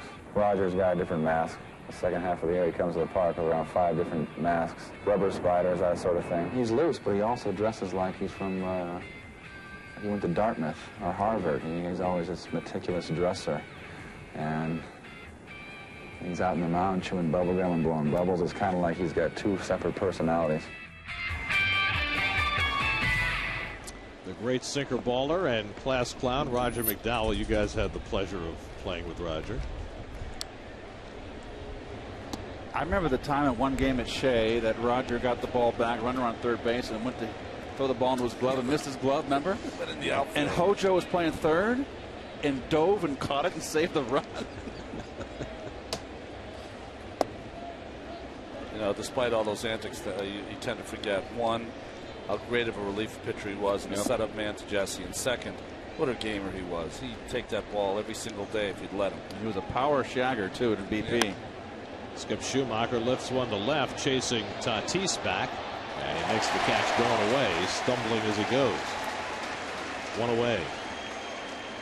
Time to check in with the studio. Chris Carlin standing by with the New York State Smokers Quit Line game break.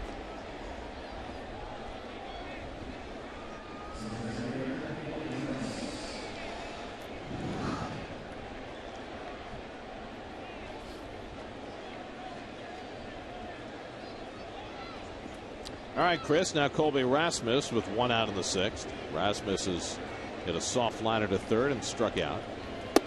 And Tim Redding just keeps on mowing down the Cardinals. He's allowed only 2 hits, and I think it's of note that, you know, here's Redding pitching on a day when the Mets have had to make some emergency moves in their bullpen. All of their most important setup guys, Parnell, Greene, Feliciano, are unavailable today, and as a veteran pitcher, he's got to know that, right? He does, and he's kept his pitch count down, so he has a chance, if he can get through this top of the order, to go deep into this ball game.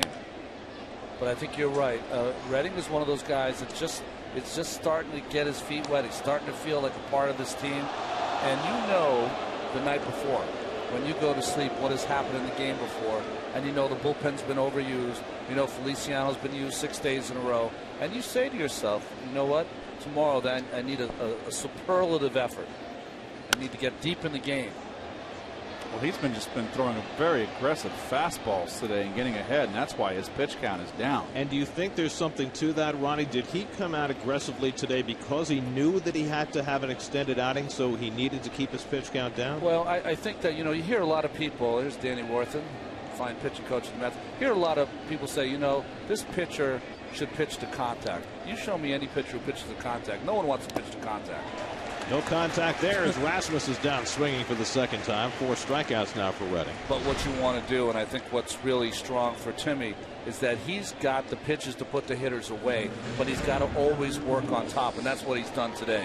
And what he's also done is make sure that Pujols has come up with the bases empty. Well, this is the first inning, first at bat, Pujols, fastball down and away, and then the 4th inning. Same pitch. Same pitch, down and away. Just far enough away that Pujols not able to power that, and down is the key.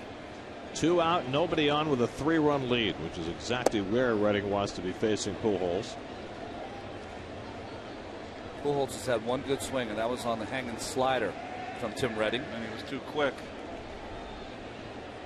Here it comes again, the slider.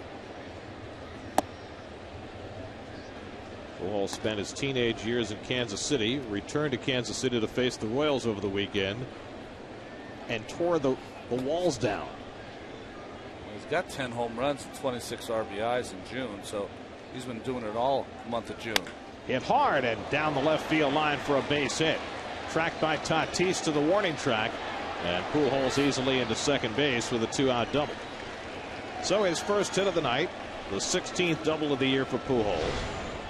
Well, wants it away. Where did he miss? He missed in, and not enough in, and Pujols covers it. Let's see how far off the inside corner. Oh, right down the middle. He didn't lift it. By the way, David heard this go by. Well, let me ask you, why is David so far off the line there? That's part of the scouting. I guess they figured that Pujols doesn't pull. And it was supposed to be a fastball away. So if it had been away, wouldn't have been able to center it so much. Pitch him away, play him away, possibly. Only the 3rd hit off Redding. Well, watch David's reaction here. No shot.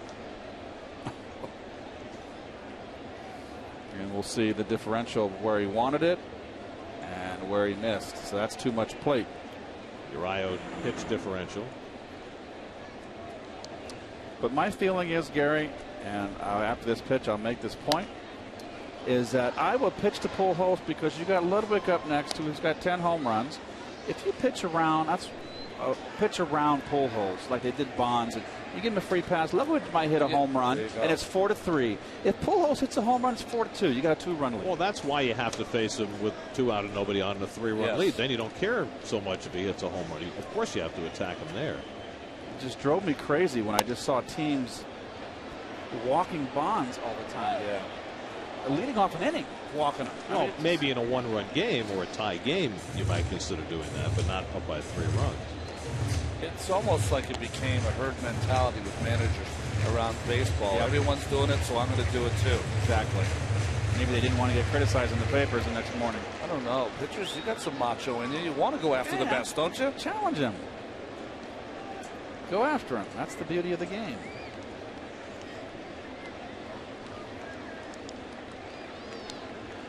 One and 2 to Ludwig, and he fouls that one away. Well, I'll give this to Willie Randolph. When the Mets were facing Bonds during that time when everybody else was walking him, Willie was insistent. He said, why would I be walking him? You know, exactly. And you know, they challenged him, and Bonds, remember, he hit that home run off Billy Wagner in San Francisco to tie up a game in 06, and you know, sometimes it's going to happen. And what message are you sending to your pitcher? Right. You're saying, you know what, I don't think your stuff is good enough to get him out, so just give him a free pass. Breaking ball hit in the air to left field. He got under it, but did he get enough? Tatis back right near the wall, and it's out of here. Ludwig with a 2-run homer. For Ryan Ludwig, his 11th of the year, and he cuts the Met lead to 4-3.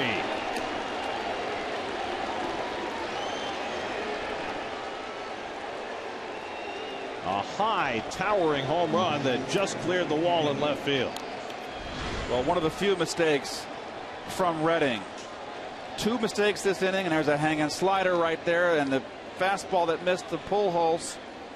Hanging slider right there, and he pays for it. 4-3 and a brand new ball game. And, you know, so close to getting out of that inning, but the hit by Pujols. Look at Redding. He thinks that's definitely in the ballpark. Worried, and worried more.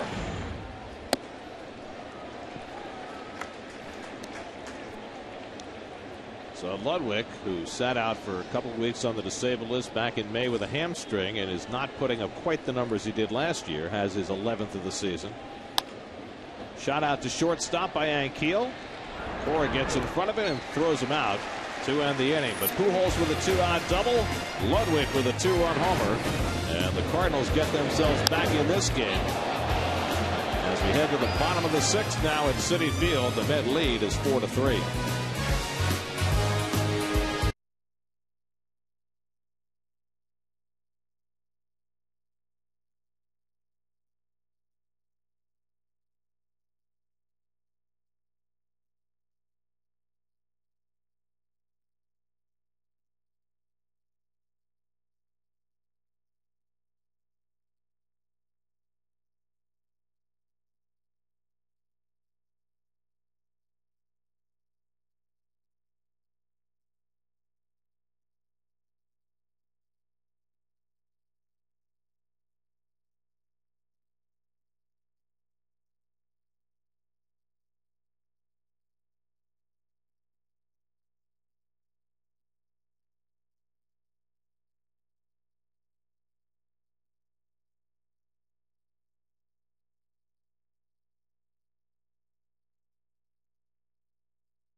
Carlin and Adam Shine foaming at the mouth as they debate all the big moments from the Mets-Cardinals series. Your calls and each other on Loudmouths, presented by Geico, weeknights at 6 only on SNY. New York Mets baseball is brought to you by Wise. Hey, Met fans, want to help break a world record? Get a ticket to the July 10th Mets game for the Wise Big City Crunch.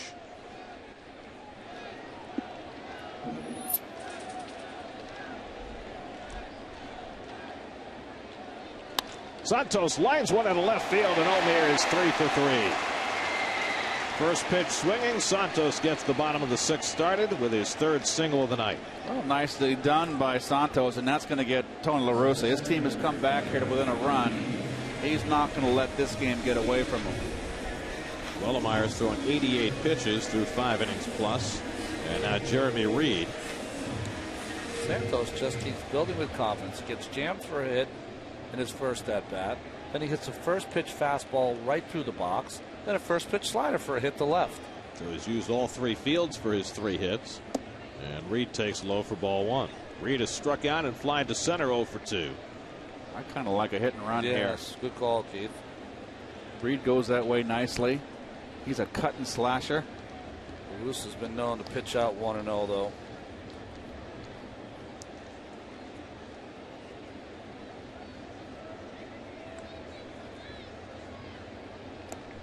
Santos hopping back. The veteran left-hander Trevor Miller is up in the Cardinal bullpen, and there's a right-hander up as well. And if we could see his number, we'd tell you who he was. I think that's Mott. I'm going to guess. Jason Mott. Handlebar mustache. Dead giveaway. There goes the runner. Hit and run. Molina will have to go to first, and Reed retired. So on the hit and run play, Santos takes second. Well, second best on the outcome there. A tough pitch to hit and run on for Reed. I like the move. Try to make it happen. But so a runner in scoring position for Castillo, who drove 1 home his last time up. And just the pitch was a little bit out of the strike zone. Tough pitch for Reed to handle. Castillo's 2 for 2 tonight. He had a bunt single in the second, and then he drove one to left center for a double, and he's going to be intentionally walked. And they'll bring up Redding with 2 men on. And then the Mets, I would be certain, would ask Redding to bunt and try and get coupled into scoring position for Cora. And then perhaps Tony's going to go to his lefty.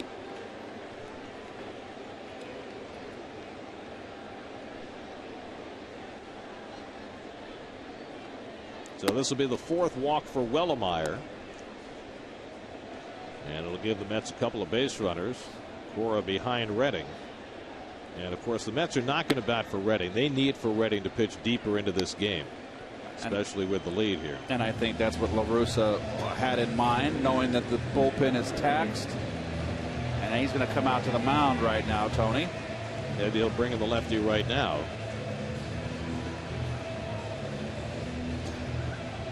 And also, who else do the Mets have to play shortstop?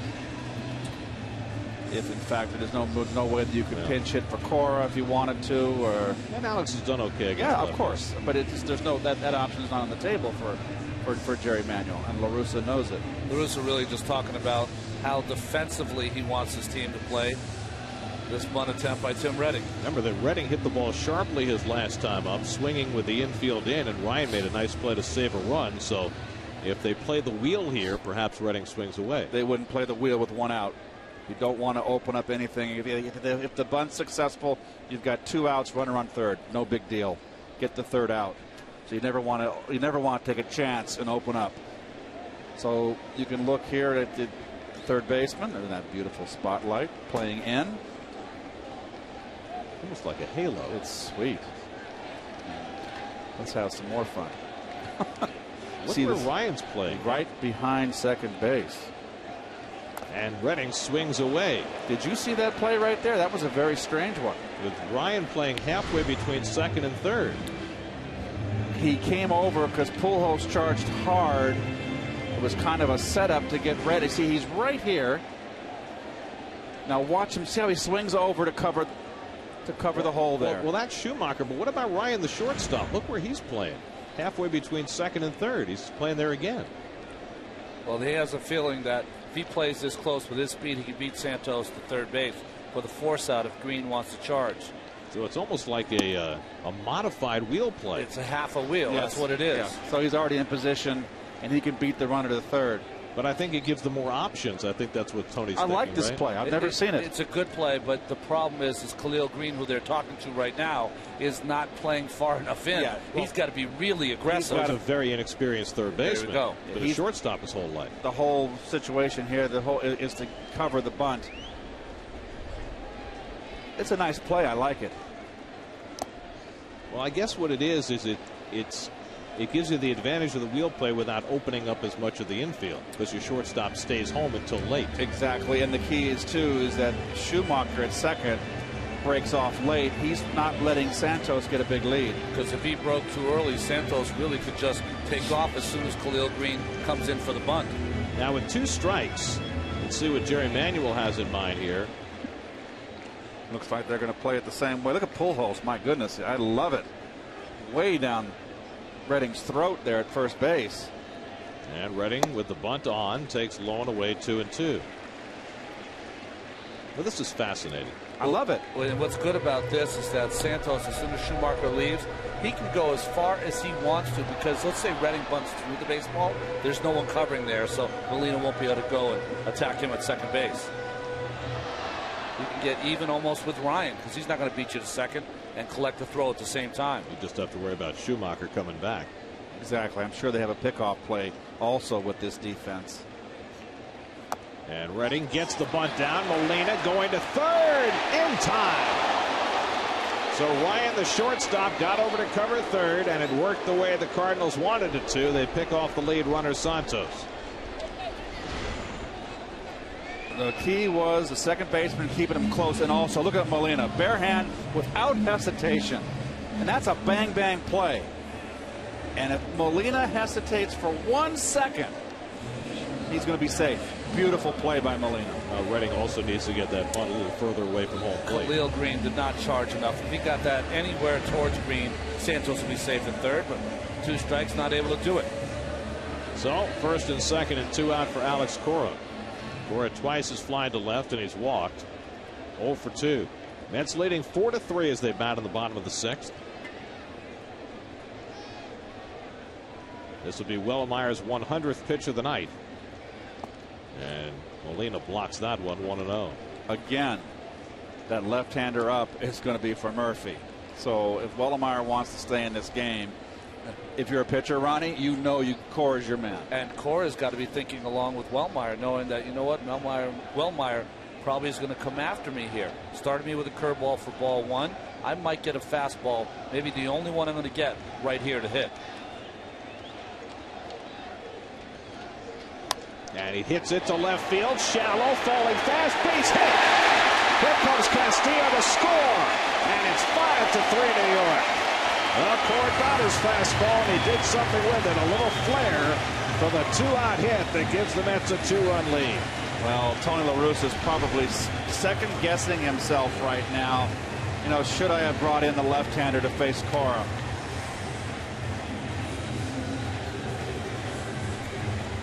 Castillo on the run with 2 outs, scores easily. Nice hitting by Cora. 10th RBI for Alex Cora.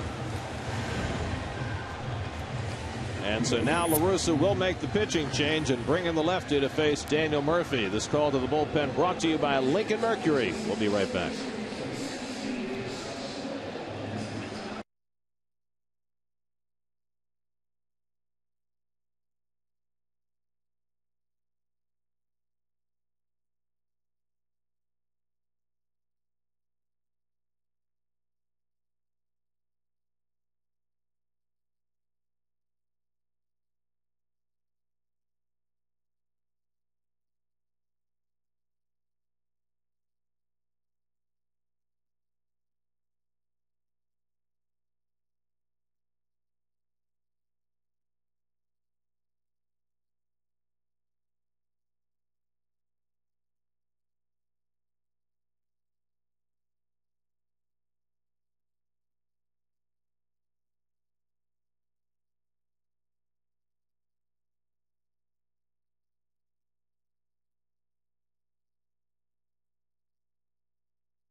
SNY is brought to you by Audi, by City, and by the all-new, all-that 2010 Mazda 3.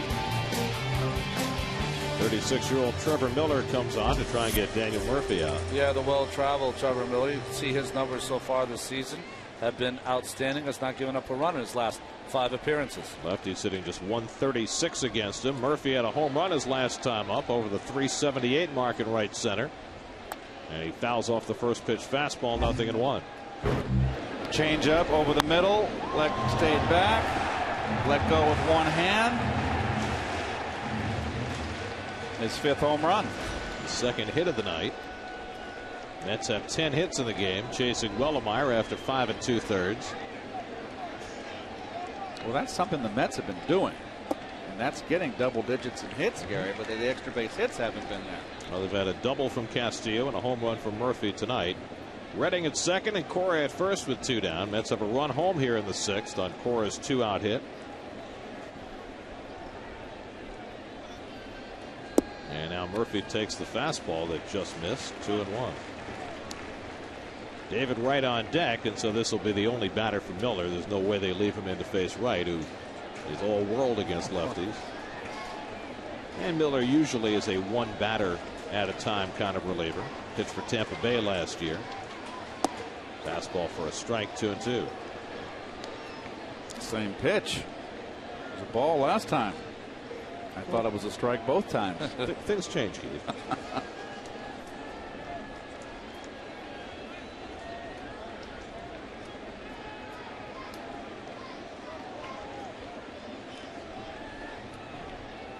And Murphy grounds one toward the hole. Ryan on the backhand. He's going to make the long throw. In time, he got it.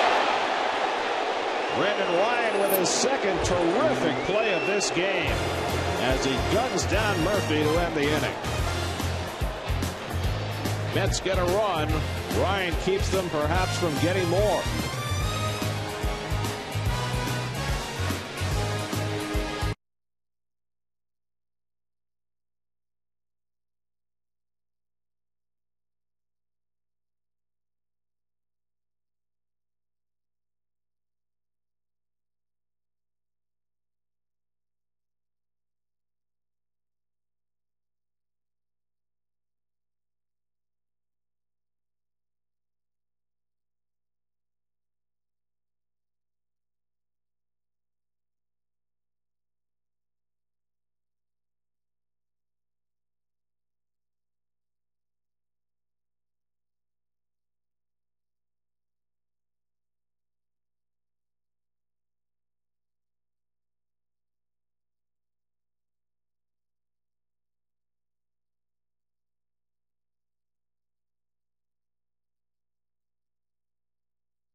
For tonight, yesterday, Albert Pujols became the fourth Cardinal to hit 3 grand slams in a season. Who were the other 3 Cardinals to perform that feat? I know one of them. Yeah, I know that. And he also, just so you know, well, he tied the team record for grand slams with career 9. He tied Stan Musial, so that's been there for a long time. And here's the play at first, and he is out. Good call on a bang bang play. Here's a Coors Light freeze cam. Jerry Manuel came out to argue briefly, but first base umpire Jerry Meals got the call right. That freeze cam, we took the right leg of Pujols off, didn't we? Or at least his right boot. Here it is again. Rain spotty tonight. Second little shower we've had since the game began. What is the etiquette at a baseball game with the umbrella? Keep it low. Yeah, you're taking away the whole row behind you. It's no consideration. Well, there you go. That's low, but that's a big umbrella. That's like a Beth Page black umbrella. Got 3 people covered with that umbrella. Nice. See there, that's the etiquette. There you go. Better off bring a poncho. Yadier Molina leads off the 7th against Tim Redding, who's working with a 2-run lead. That was just Redding's 80th pitch of the night. So certainly the game plan for Jerry Manuel, if it's possible, would be to get Redding through 8 tonight.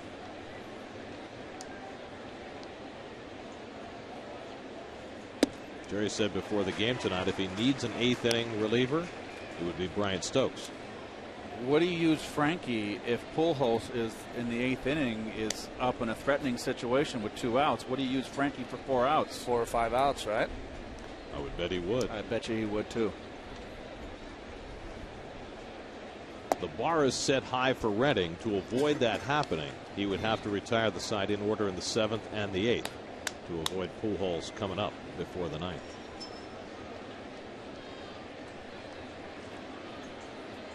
Khalil Greene on deck, and then the pitcher's spot. Remember, the pitcher's hitting 8th. Here's the 2-1, fouled away. Molina twice has flied out to right field tonight.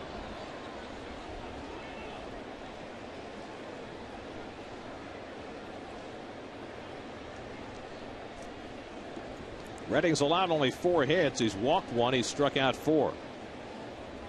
By any measure, his most important outing as a Met. Past the mound. Castillo with a great stop on a couple of hops. He's out. What a play by Luis Castillo. Well, nice backhand dive by Louis. And even though Molina doesn't run well, he cannot set himself and come up. And he almost hurt himself on that slide. But just a nice throw. Just throw it on a 2-bounce. Get it there. Beautiful play. In a critical inning. That's a critical out leading off this inning. We talked about the little things, right? Well, defense is one of them. Oh, boy. Please explain to me what Molina was doing. He was in between a slide and a run. Couldn't make up his mind. I mean, you're allowed to run through first base. Why would you ever do that? I agree. I agree. Here's Khalil Greene, who has singled and scored and grounded out to short 1 for 2. And again, Cora's playing in the hole, and Greene, who is not a big guy but is a pull hitter, pulls 1 foul. A big home run hitting year for San Diego a couple of years ago, but a dreadful season last year before the Padres let him go.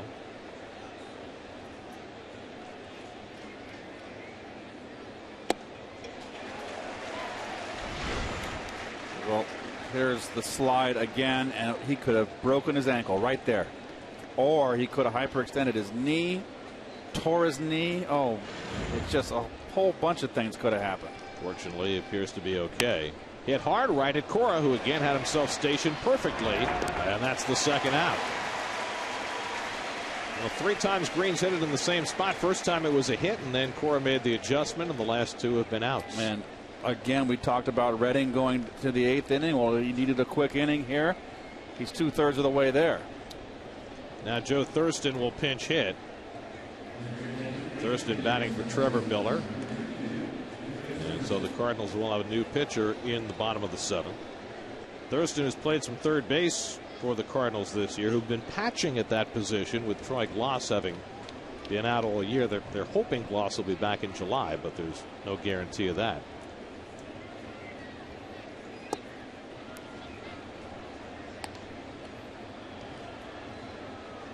Warm-up action in the Cardinal bullpen. Let me guess again. Mr. Thompson.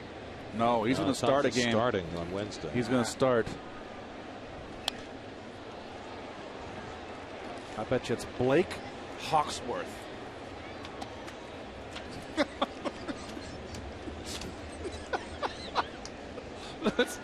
This musical chairs here.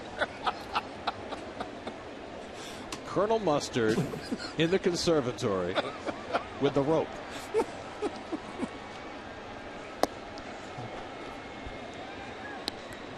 Two and 1 to Thurston.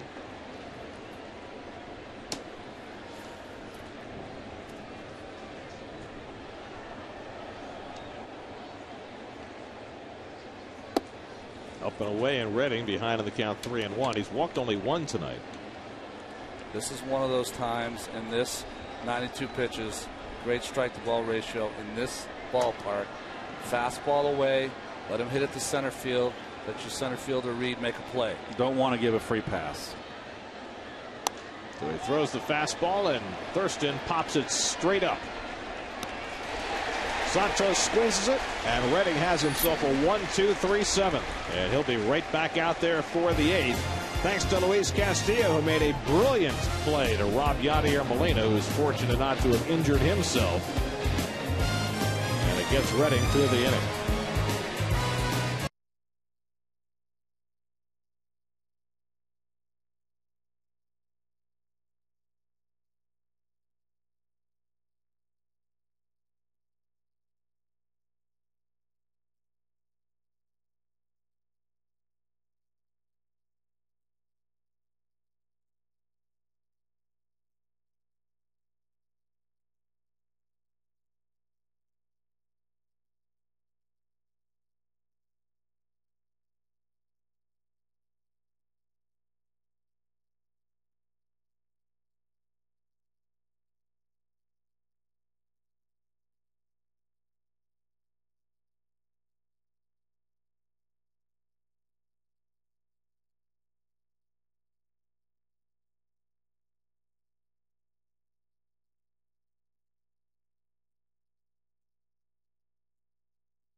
Interviews, original content, special features, video highlights, and the best inside scoop from a complete network of New York team blogs. It's all on SNY.TV, your online home of all things New York sports. 25-year-old Kyle McClellan was the man warming up in the bullpen and now on the mound for the Cardinals. Yeah, I'm 0 for 2 now. McClellan's had an outstanding season after being a workhorse in 68 games last year for Tony La Russa. David Wright's been on base 3 straight times with a single and 2 walks against Todd Wellemeyer. David now hitting .352 on the year, and he takes a strike from McClellan, 1-1. Mets with 5 runs and 10 hits. They've scored in 4 different innings. And the breaking ball inside, 2-1. Well, that's McClellan's big pitch. He's got the big old sweeping over the top hook, almost a 12-6 hook. Tatis and Church to follow. And now McClellan is behind on Wright, 3-1. Now Tim Redding's thrown just 93 pitches over 7 innings, which is exactly what the doctor ordered on a bullpen challenge night for the Mets. Can we say one more? Give me one more. He's going out there. There's a strike 3 and 2 to Wright.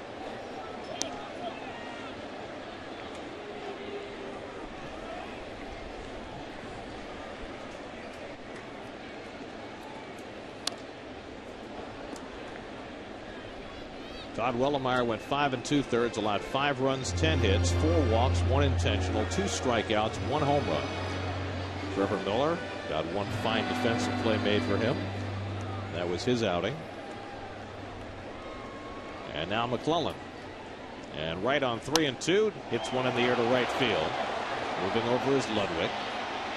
And David retired for the first time tonight. 1 out in the bottom of the 7th.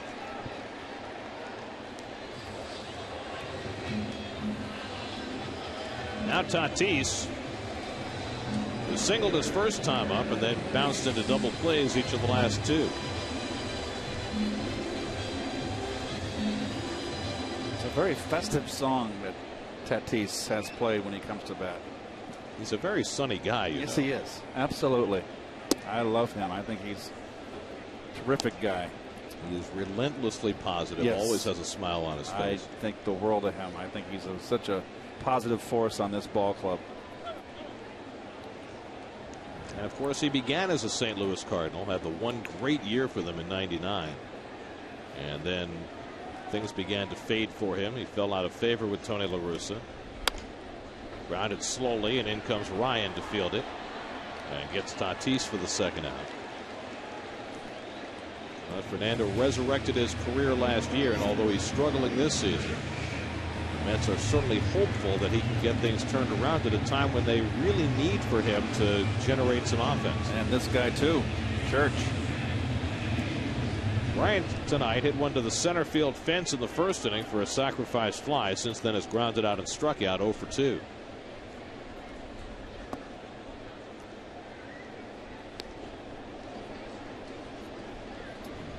Well, the task is set for Tim Redding in that 8th inning.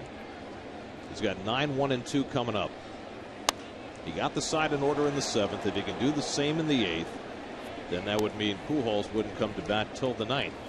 Well, that's plan A at least. Yeah, well, and it would also mean that Pujols couldn't come up as the tying run. Correct. Oh, curveball for a strike, 1 and 2. Nice hook right there in the back door. Boy, that's a good one. Late breaking right on the corner. Can't throw it a better spot. They got Wainwright that has a good curveball too. Mets will miss Adam Wainwright in this series. He won his 8th yesterday, but correct?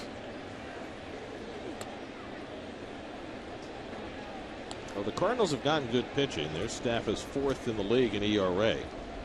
They've gotten plenty of Pujols and just enough else to be in first place in the NL Central. And Church rips 1 into right for a base hit. So a 2-out single for Church, his first hit of the night, and the Mets 11th. And now Omir Santos, who is 3 for 3. Single to right, single to center, single to left. Well, left? Omir just keeps doing a terrific job for the Mets. Line drive hitter, not a lot of power, sprays the ball around. He's driven in some big runs, Gary. Up to 292 with his 3 hits tonight. And the slider misses for ball 1. Church has been doing some running lately. Don't know if he'd do it here with Molina behind the plate. And McClellan conscious of him. Well, I think Santos will probably get a good sinker here. But if he gets the 1-1, you saw that great breaking ball from McClellan. Try to pick a count when he's going to throw that good breaking ball. There's that sinker, and he went around 1-1.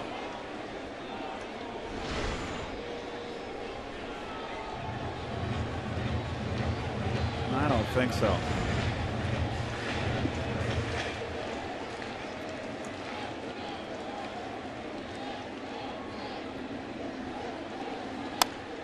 Bounce toward the hole, and Santos is 4 for 4. Omir Santos with his first career 4-hit game, and the Mets have 2 men on.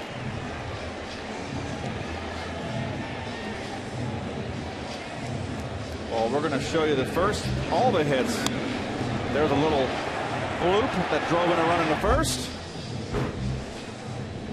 That was a bullet up the middle that Wellemeyer almost got hit right between the horns.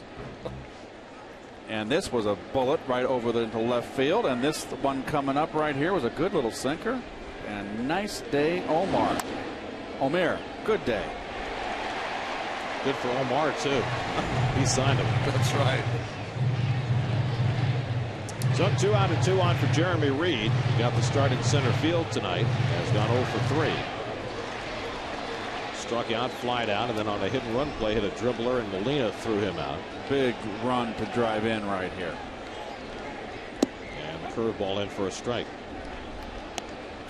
Brian Stokes, the right-hander. John Switzer, the left-hander, up in the Mets bullpen.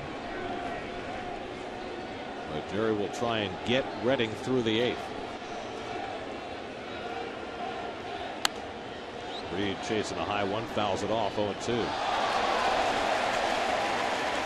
Redding is very stoic. Doesn't show a lot of emotion. Very quiet, soft-spoken. He went 7 innings against the Phillies 2 starts back. A no decision game for him.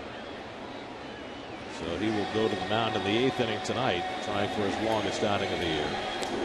The most pitches that Redding has thrown in the game this year is 95, so he's getting close to that. He's at 93. But as we mentioned earlier, veteran pitcher, he knows what is on his shoulders tonight. Here's the 0-2, and Reed pulls one foul. I tell you, when you're a veteran pitcher, he is a veteran pitcher, but he is a novice as far as a New York Met. You can really build up some equity with your teammates when you do those kind of things. Your bullpen is challenged. You come out and pitch this kind of ball game. You know, you got your teammates looking at you, their eyebrows are raised. You know what? You got a good shot when he's on the mound.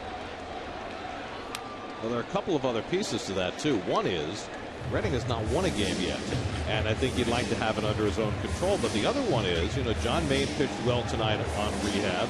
Oli Perez pitched as well. There's a spot that's going to be disappearing in that rotation soon, at least one, and Redding would like to hang on to it. Up and in to Reed, 1 and 2. Competition, like I've always said, is a good thing. That wind is whipping. You saw that flag. That's blowing from the west. The problem you have sometimes with that is that Maine and Perez don't have a lot of experience pitching in the bullpen. So here you got a guy, Tim Redding, who has experience pitching in the bullpen. He could be doing great starting, but lose by default. Again, the 1-2 to Reed. And the breaking ball down, 2 and 2. Long turn at bat for Jeremy. He's already seen 8 pitches from McClellan. He's making McClellan work.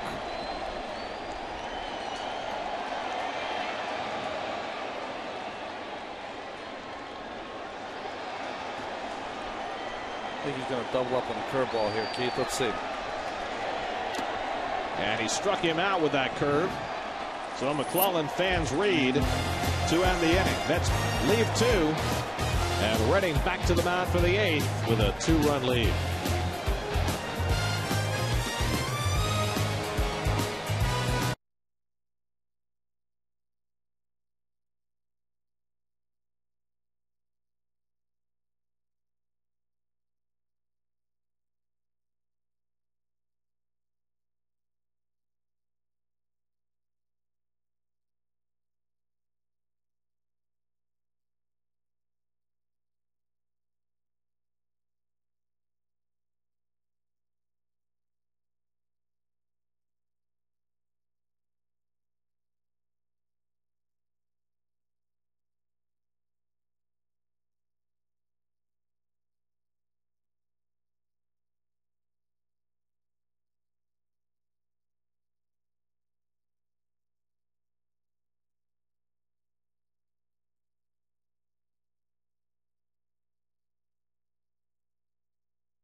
faster, easier, and greener way to Citi Field.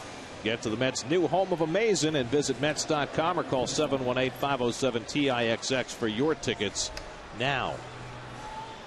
Well, Tim Redding back to the mound for the 8th inning, faces 9-1-2 in the batting order. We mentioned John Maine and Ollie Perez on rehab tonight. Maine, 4 innings, 1 run, 2 hits, 3 walks, 1 strikeout. Quoted after the game saying, "I feel I am ready to go" in terms of coming back to the big leagues. Oliver Perez, not so good. 3 innings, 6 runs, 7 hits, 1 walk, 3 strikeouts. So a tale of 2 cities. See how that goes. Here's Brendan Ryan leading off in the 8th, and he takes ball 1. And we talked about it last inning. Lurking in that number 4 position in the order in this inning is Albert Pujols. We had Ryan, Schumacher, and Rasmus ahead of him. Stokes and Switzer staying ready. Drive deep left field, hitting back toward the wall. That ball is out of here. A home run for Brendan Ryan, his first of the year. And if memory serves, he hit his first major league home run at Shea Stadium. Now he hits his first at Citi Field to cut the Met lead to 5-4, and he sprints around the bases. That's about as fast as I've ever seen anybody complete a home run trot. Hanging breaking ball. Both home runs on hangers, RJ. Boy, he went down and got that pitch. And the ball seems to be carrying a little bit here. And this is a home run, no trot. You know, when you do a trot like that, you're just feeling really good. It's only the 5th home run of his major league career. It's also the last pitch thrown by Tim Redding tonight, so the Mets will go to plan B. Redding getting a nice hand as he leaves after 7 innings plus. And the Mets will send it to the bullpen, trying to protect a 5-4 lead with 6 outs to get. Oh, that is too bad. Darn it.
Tonight by Tim Redding. Now he'll see whether the Met bullpen can get him his first win of the season. John Switzer comes on to face Skip Schumacher, and Switzer throws ball 1. Well, Switzer had a nice inning in yesterday's ball game, a couple of punch outs and an inning of work. Not a lot of action so far, but his most important action here for the Mets. Off the corner, and it's 2-0. Tyler Greene has come out on deck to bat for Colby Rasmus. He's got a right-hand hitter up there against Switzer. That's Brian Stokes ready in the bullpen. In there for a call strike. Now, just looking ahead, if Jerry were to bring in Stokes, we'd probably see Chris Duncan in that spot to bat for the Cardinals. With Pujols looming. There's a strike from Switzer. 2-2. There's Chris Duncan with a bat in his hands. Jerry's bound and determined to stay away from Feliciano and Greene and Parnell tonight. So he's got to have other guys get the ball to Francisco Rodriguez. 2-2. Lifted to left toward the line, slicing, foul. Oh boy, that was trouble. Not for him. It's a major event. Oh, nice. How do you do that? I thought you said two hands. Only one if it's the bare hand.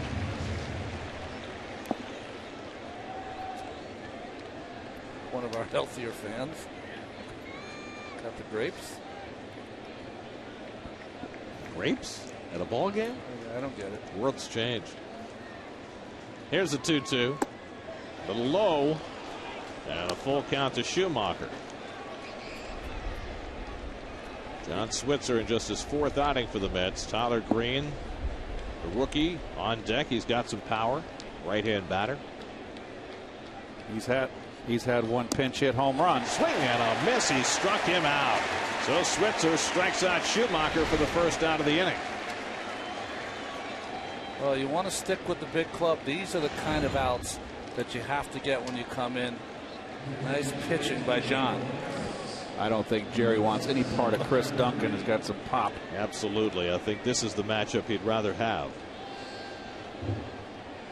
So here's Tyler Greene, and Chris Duncan will stay in the dugout.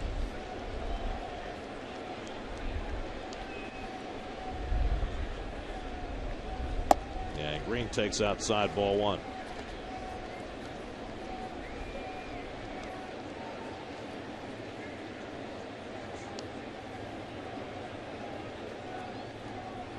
Swing and a miss. This is something I haven't seen from Switzer in his first 3 appearances. Look at this sink that he has outside and down to the right-handers. Nice pitch.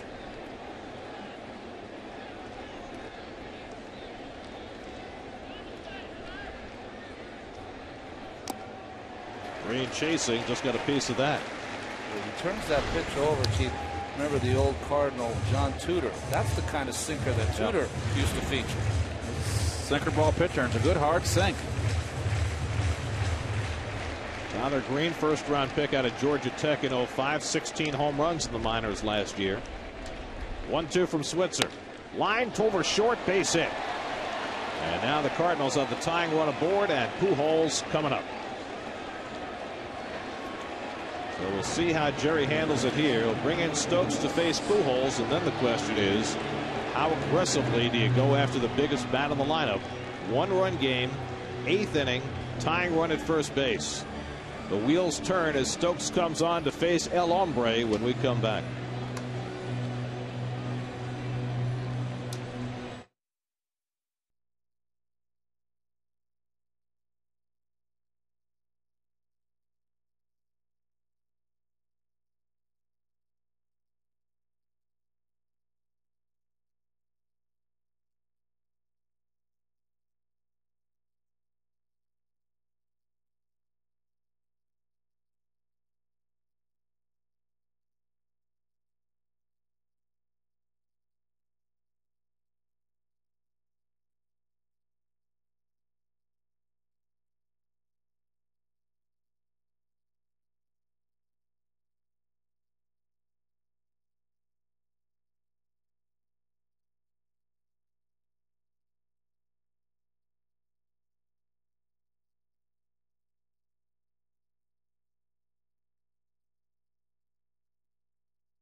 Brian Stokes steps into a big spot in the 8th inning with Pujols coming up. Brian Stokes, who had an inning of work in yesterday's ball game, did not allow a run. And very interesting here, Keith. You got a pitcher who likes to go after hitters. He likes to use that fastball. And you've got the most dangerous hitter in the game. 26 home runs, 68 RBIs, leading the league. Tying run at first and 1 out. And the breaking ball misses for ball 1. There is the rub of pitching. You know you're going to have that first pitch strike if you throw a slider. Look at that defense to pull and deep. Pujols ripped a double his last time up in front of Ludwig's home run. And another breaking ball. That one's in for a strike, 1-1. Well, I've got to believe, Ronnie, the way they've attacked Pujols all day, they're going to keep the ball away from him. You've got to be able to throw breaking pitches on fastball counts to Pujols, and when you get ahead, you can sometimes surprise him with that fastball. But boy, he just has great weight distribution. Never seems like he's fooled. Looks very comfortable. I think he looked in that for a strike. Now he's going to go the other way. 3 straight sliders, and now it's 2-1 to Pujols. So 3 straight breaking balls and a fastball pitcher here, Ronnie. Yep. Well, is it possible that they'll just keep doing that, and if they walk him, they walk him? That could be a game plan. It just is playing with fire, especially when the hitter behind him has already accounted for a 2-run home run.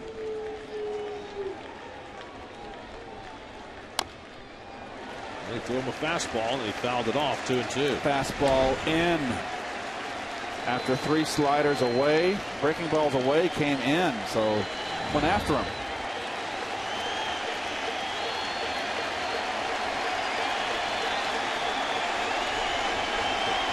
The newest Met, one of them, Pat Mish, up in the bullpen for the Mets.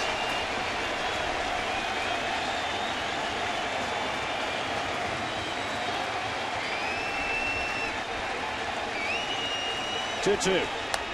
Tapper back to Stokes. Out at second. Out at first. Okay, set retired.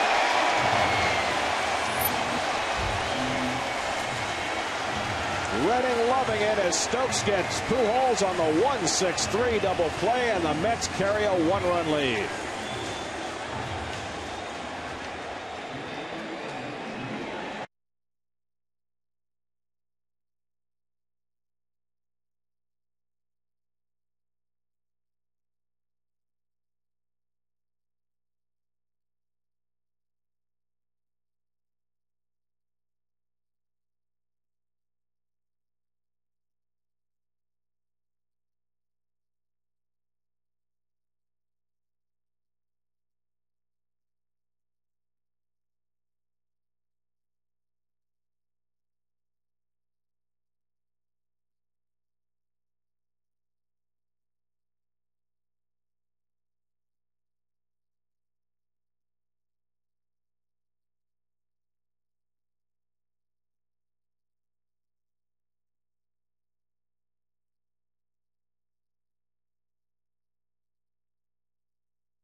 Pinch stays in the game at second base. Skip Schumacher moves from second to left field. Rick Ankiel from left field to center field. And Jason Mott is the new St. Louis pitcher. Jason Mott, of course, that used to be a catcher, has been known to throw around 100 miles an hour, was given that closer gig at the beginning of the season, but did not come through. Ryan Franklin closing for the Cardinals now. Good night at the plate for Luis Castillo. Bunt single, RBI double, intentional walk, and he takes ball one from Mott as the Mets look to fashion some insurance here in the bottom of the 8th. Fernando Martinez, who was just recalled today, has come out on deck to bat for Brian Stokes, and what a job by Stokes on Pujols. You're just hoping that he gets one out against Pujols and he gets a double play as Francisco Rodriguez getting ready for the save opportunity. This is where Luis Castillo could maybe work a walk. Martinez on deck, just newly arrived from Buffalo. Play for one here if you're the Mets. Way inside, 96 miles an hour, and he just spun out of the way. That will get your attention.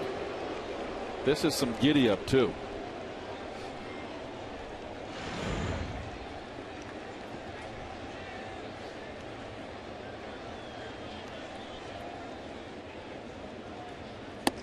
Fastball high, and now it's 3-1 to Castillo. Mets with 5 runs on 12 hits tonight. The Cardinals 4 runs and 6 hits. Mets have had base runners in every inning.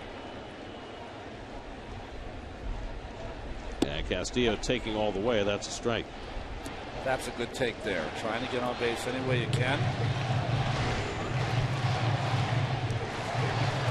fastball down the middle.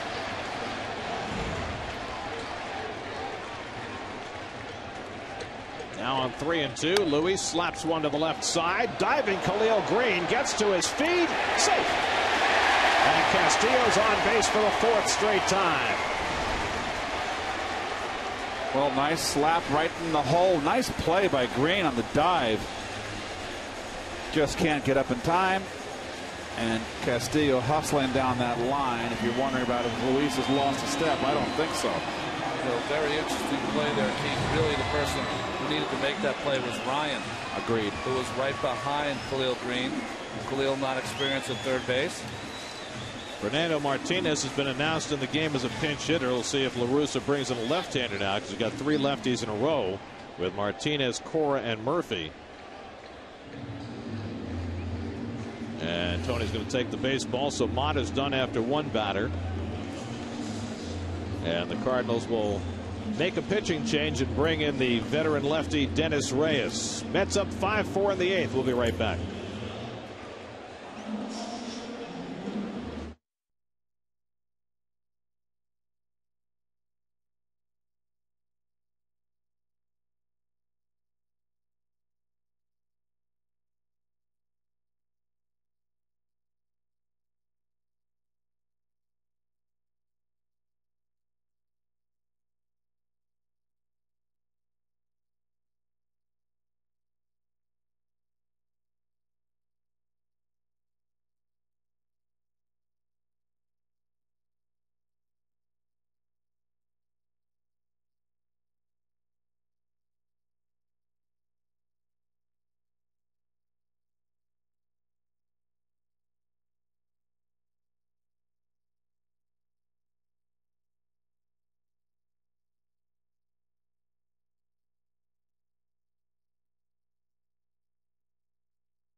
Albert Pujols did 3 grand slams in a single season, and would we have asked it if Keith wasn't one of the 3? 1977. I hit 2 in October. I was under the gun. October or September? I mean September. Excuse me. Do you remember who you hit him off? One was off Fred Norman. It wouldn't have been off Fred Norman. He was with the Reds. I got him right here. Tell me. If you'd like to know. First, let's concentrate on Reyes pitching to Fernando Martinez, who's up there to bunt, and he takes ball one. You hit him off Jack Billingham, Gary Lavelle, and Warren Brewster. All three in a 52-day span, I might add. Gary Lavelle, 3-2 slider, black outside corner, candlestick. I remember. Beautiful bunt by Fernando, and Reyes can't make the play. It slipped, and the Mets have 2 men on.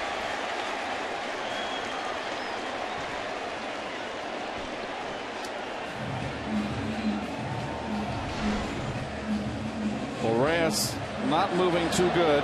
Does everything right, Ronnie. It just doesn't have the poor exchange. He goes down with the glove in 2 hands, and just in the exchange doesn't get it done. So it's a sacrifice for Martinez, who made that a beauty, and then an error on the pitcher allowing Martinez to reach, and now Cora will go up there, and in all probability he'll be asked to bunt. Well, this is fashioning out to be a nice inning here for the Mets, because this is what you want to do in the late innings. Really just play for 1. Maybe you'll get 2. Cora tonight 1 for 3. Had a bloop single to drive in a run in the 6th. He's also drawn a walk. Castillo and Martinez, good speed on the bases. And the Cardinals play the defense straight up this time. And Cora bunts it foul. Remember the last time the Mets had a first and second bunting situation, the Cardinals used that funny hybrid and it worked out for them. Oh, they can't do it now because of a left-hand hitter. Is that a hit for Mr. Martinez? No. Sacrifice he won. Okay. Did you think he would have beat it out?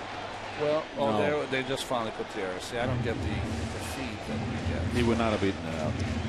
It's no secret. I'll tell you whenever Okay, you good. want.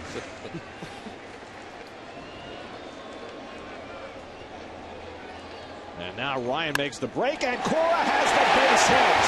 Castillo being waved around. Here comes the throw by Ankiel to the plate. It's up the line. Molina missed the tag, and Castillo is safe.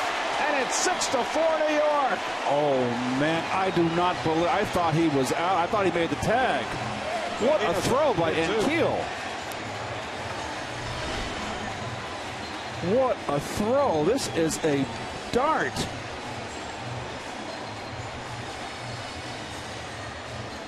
No, I thought he might have missed him. Dale Scott said he missed him. And he, oh boy, it's close.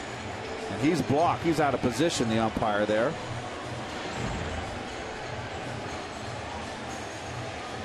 So the Cardinals showed the wheel play, and Cora swung away. And it works for the Mets as he drives home Castillo with that insurance run. And Cora continues to get big hits and big hits against lefties. Razor shines again. Another aggressive play at third base. We talked about early in the game, when you have an offensive deficiency, sometimes you have to take extra chances, and it's paid off twice for the Mets tonight. And kudos to Jerry Manuel to take the bunt off. He may have missed him. A good call. And now Murphy up there to bunt. Throw to second by Molina, and diving back in is Martinez. Now, Keith, do you think he took the bunt off, or do you think that Cora saw the shortstop break for third and swung on his own? I think he took the bunt off. That's my feeling, because Cora would have been a little more. He looked like he was on the attack. We'll find out in the post-game interview. My feeling is I think Jerry took it off. Murphy with a single and a home run, robbed of a hit his last time up, and he pushes that bunt hard down to third. No place to go but first for Greene, although it was a foul ball. Home plate umpire Dale Scott making the call of foul late. Well, Greene was saved there because his inexperience showed Yes. that he would let that go foul. Instead, he made the play, and it almost cost the Cardinals. And then he made the play and didn't know what to do with it. He was a little indecisive. Well, his first thought was it was hard, maybe I have a play at third base, but he was just too far away. Cora driving in 2 big runs today. Still nobody out in the inning. Now it's 0-2 to Murphy. And he takes a slider low and away. And the Mets have had a fine offensive night. They've scored in 5 different innings. They now have 14 hits in the game. Santos has gone 4 for 4. Luis Castillo 3 for 3. Murphy grounds one foul. Here's your Coors Light freeze cam on that play at the plate. Man missed him. Oh, close. Did he get him in the back pocket? I was going to say he might have gotten the glove hanging out of his back pocket. He got him. And home plate umpire Dale Scott was out of position. Murphy lifts one to center field. Mankiel has it measured. Martinez tagging at second, but not trying it against the strong arm of Mankiel. One away. So now David Wright coming up, and you figure LaRusse has got to bring in a right-hander to face David. And here comes Tony. So he'll make yet another pitching change and bring in his 6th pitcher of the night. Mets have added an insurance run here in the 8th inning and lead at 6-4. Next call to the bullpen for the Cardinals.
IOTV, by Firestone, by Toyota, and by AT&T, your world delivered. Josh Kinney, who was so good against the Mets in the League Championship Series 3 years ago, comes on to pitch for the Cardinals. He struggled so far. You see that high ERA, the reason being a couple of home runs he's allowed and only 3 2/3 innings of work. Just recalled from the minors, Kinney missed most of the last 2 seasons after Tommy John surgery, but he and Wainwright, the 2 rookies, were so big out of the bullpen for the Cardinals in that LCS in 06. Now Wainwright in the rotation and Kinney trying to work his way back.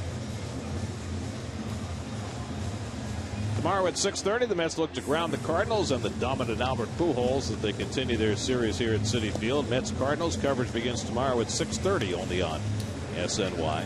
Well, the Mets go on to win this game. The at-bat of Pujols against Stokes is the big at-bat of the night.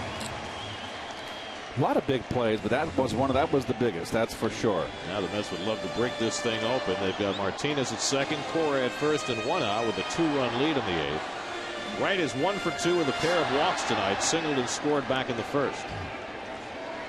Series openers have been very kind to the Mets this season. They are 16-7 in series openers, and 18-26 the rest of the time. Explain that. And Wright takes inside from Kinney, 1 ball, no strikes. Well, Jerry before the game talked about losing another part of their core, and Carlos Beltran said, I really want to see what kind of spirit my team shows tonight. What kind of effort he sees from them. He's seen pretty good effort tonight. Well, getting good starting pitching and getting 2 runs in the first inning, that helps your spirit. Yeah, it cures a lot of ills. The Phillies are off tonight. They begin a series with the Rays tomorrow night in Tampa and St. Petersburg. So the Mets can close with a win to a 1.5 games. Top down to third. Fair ball. Long throw by Khalil Greene, and Pujols with the good footwork. They get right at first base as the runners advance to second and third.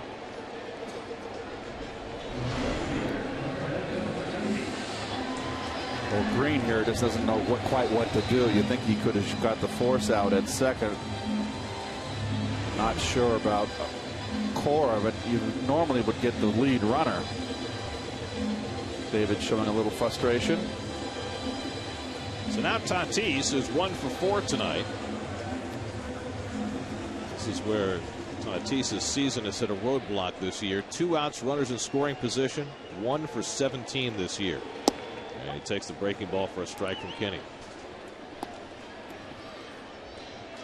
Kenny looks a little different, Gary, after coming back from Tommy John surgery. He's down a little lower, throwing a little crossfire. Not over the. He was more over the top, wasn't he? More of a, you know, natural what you see.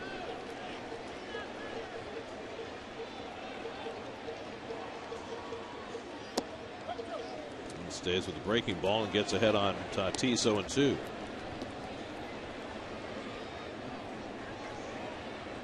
The run in this inning is charged to Jason Mott, who began the inning by giving up an infield hit to Castillo. Castillo with a big night, 3 for 3 and a walk, an RBI, 2 runs scored. And Tatis lofts one to left. Schumacher's got it to end the inning. The Mets get an insurance run and now hand off a 2-run lead to Francisco Rodriguez for the 9th inning. Alex Cora with his 2nd run scoring hit of the night, and now it's up to K-Rod to try and close it down with a 2-run lead.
For the 9th inning at Citi Field, the Mets with a 6-4 lead. Fernando Martinez stays in the game in left field, and Francisco Rodriguez on to try and close it for New York. Ryan Ludwig, who has a home run tonight, leads off, and he takes high for ball 1. Francisco with 18 saves so far this season. See that great batting average against, only 158, 19 hits and 3 2/3 innings pitched. He's had a couple of days off since saving the game Friday against Tampa Bay, and Ludwig pops it up into shallow right field for Church. 1 out. Well, Frankie bounced back nicely from the blown, really the only legitimate blown save he's had all year in Baltimore. He has been just almost picture perfect for the Mets. Trying to save it for Tim Redding and get Tim his first win as a Met. And Keel is 0 for 2 in a walk. And he drives one to center field. First pitch swinging. Jeremy Reed right there. 2 out. Very interesting, right? Uncardinal-like, Keith. Ludwig need a base runner. He swings 1-0. And first pitch swinging is Keel. Well, right after the game, be sure to join Chris Carlin and Bobby Ojeda. Lincoln Mercury post-game live. We'll hear from all the participants tonight. Omir Santos going 4 for 4. Luis Castillo 3 for 3. Tim Redding hopefully picking up his first win as a Met. Brian Stokes with the biggest outs of the game, getting Pujols on the comebacker. Lincoln Mercury post-game live after every game right here on SNY. Here's Yadier Molina with 2 out. And he takes a strike. Molina 0 for 3, robbed of a hit by a great diving stop by Castillo his last time up.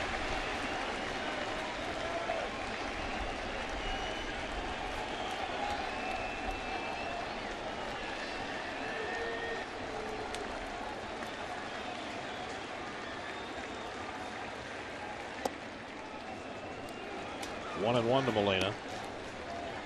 If he keeps it going, Khalil Greene would be next.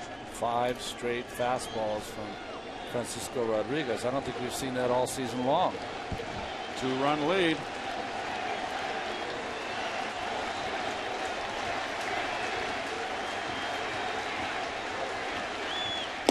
And Molina swings and misses at the fastball. 1-2. A good spot for this pitch, down and away. Front plate beat him though. At 94-mile-an-hour fastball. So the Cardinals are down to their final strike.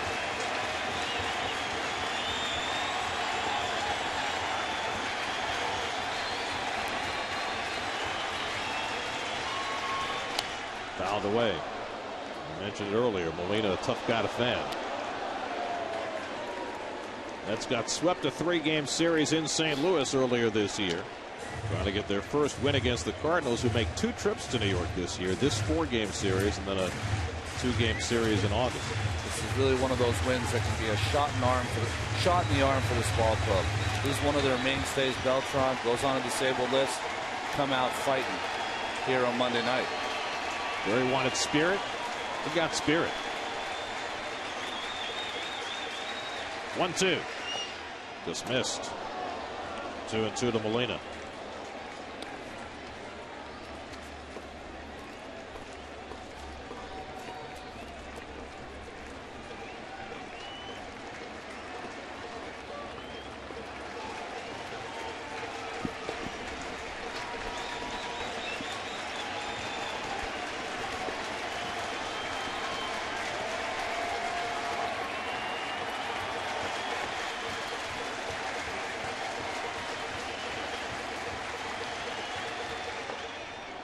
Now a full count to Molina. If he gets aboard, then Khalil Greene, who's homered in 3 straight games, would come up as the tying run.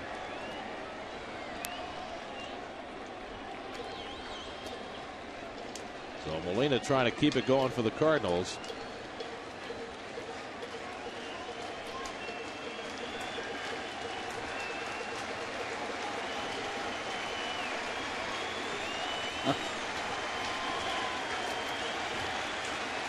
It's 3-2. Bouncing ball. Cora in. And the ball game is over. A 1-2-3 ninth for Francisco Rodriguez, saving it for Tim Redding, who has his first win as a Met. The Mets put together a 14-hit attack. And on the day Carlos Beltran was placed on the disabled list, the Mets get the opener of this 4-game series.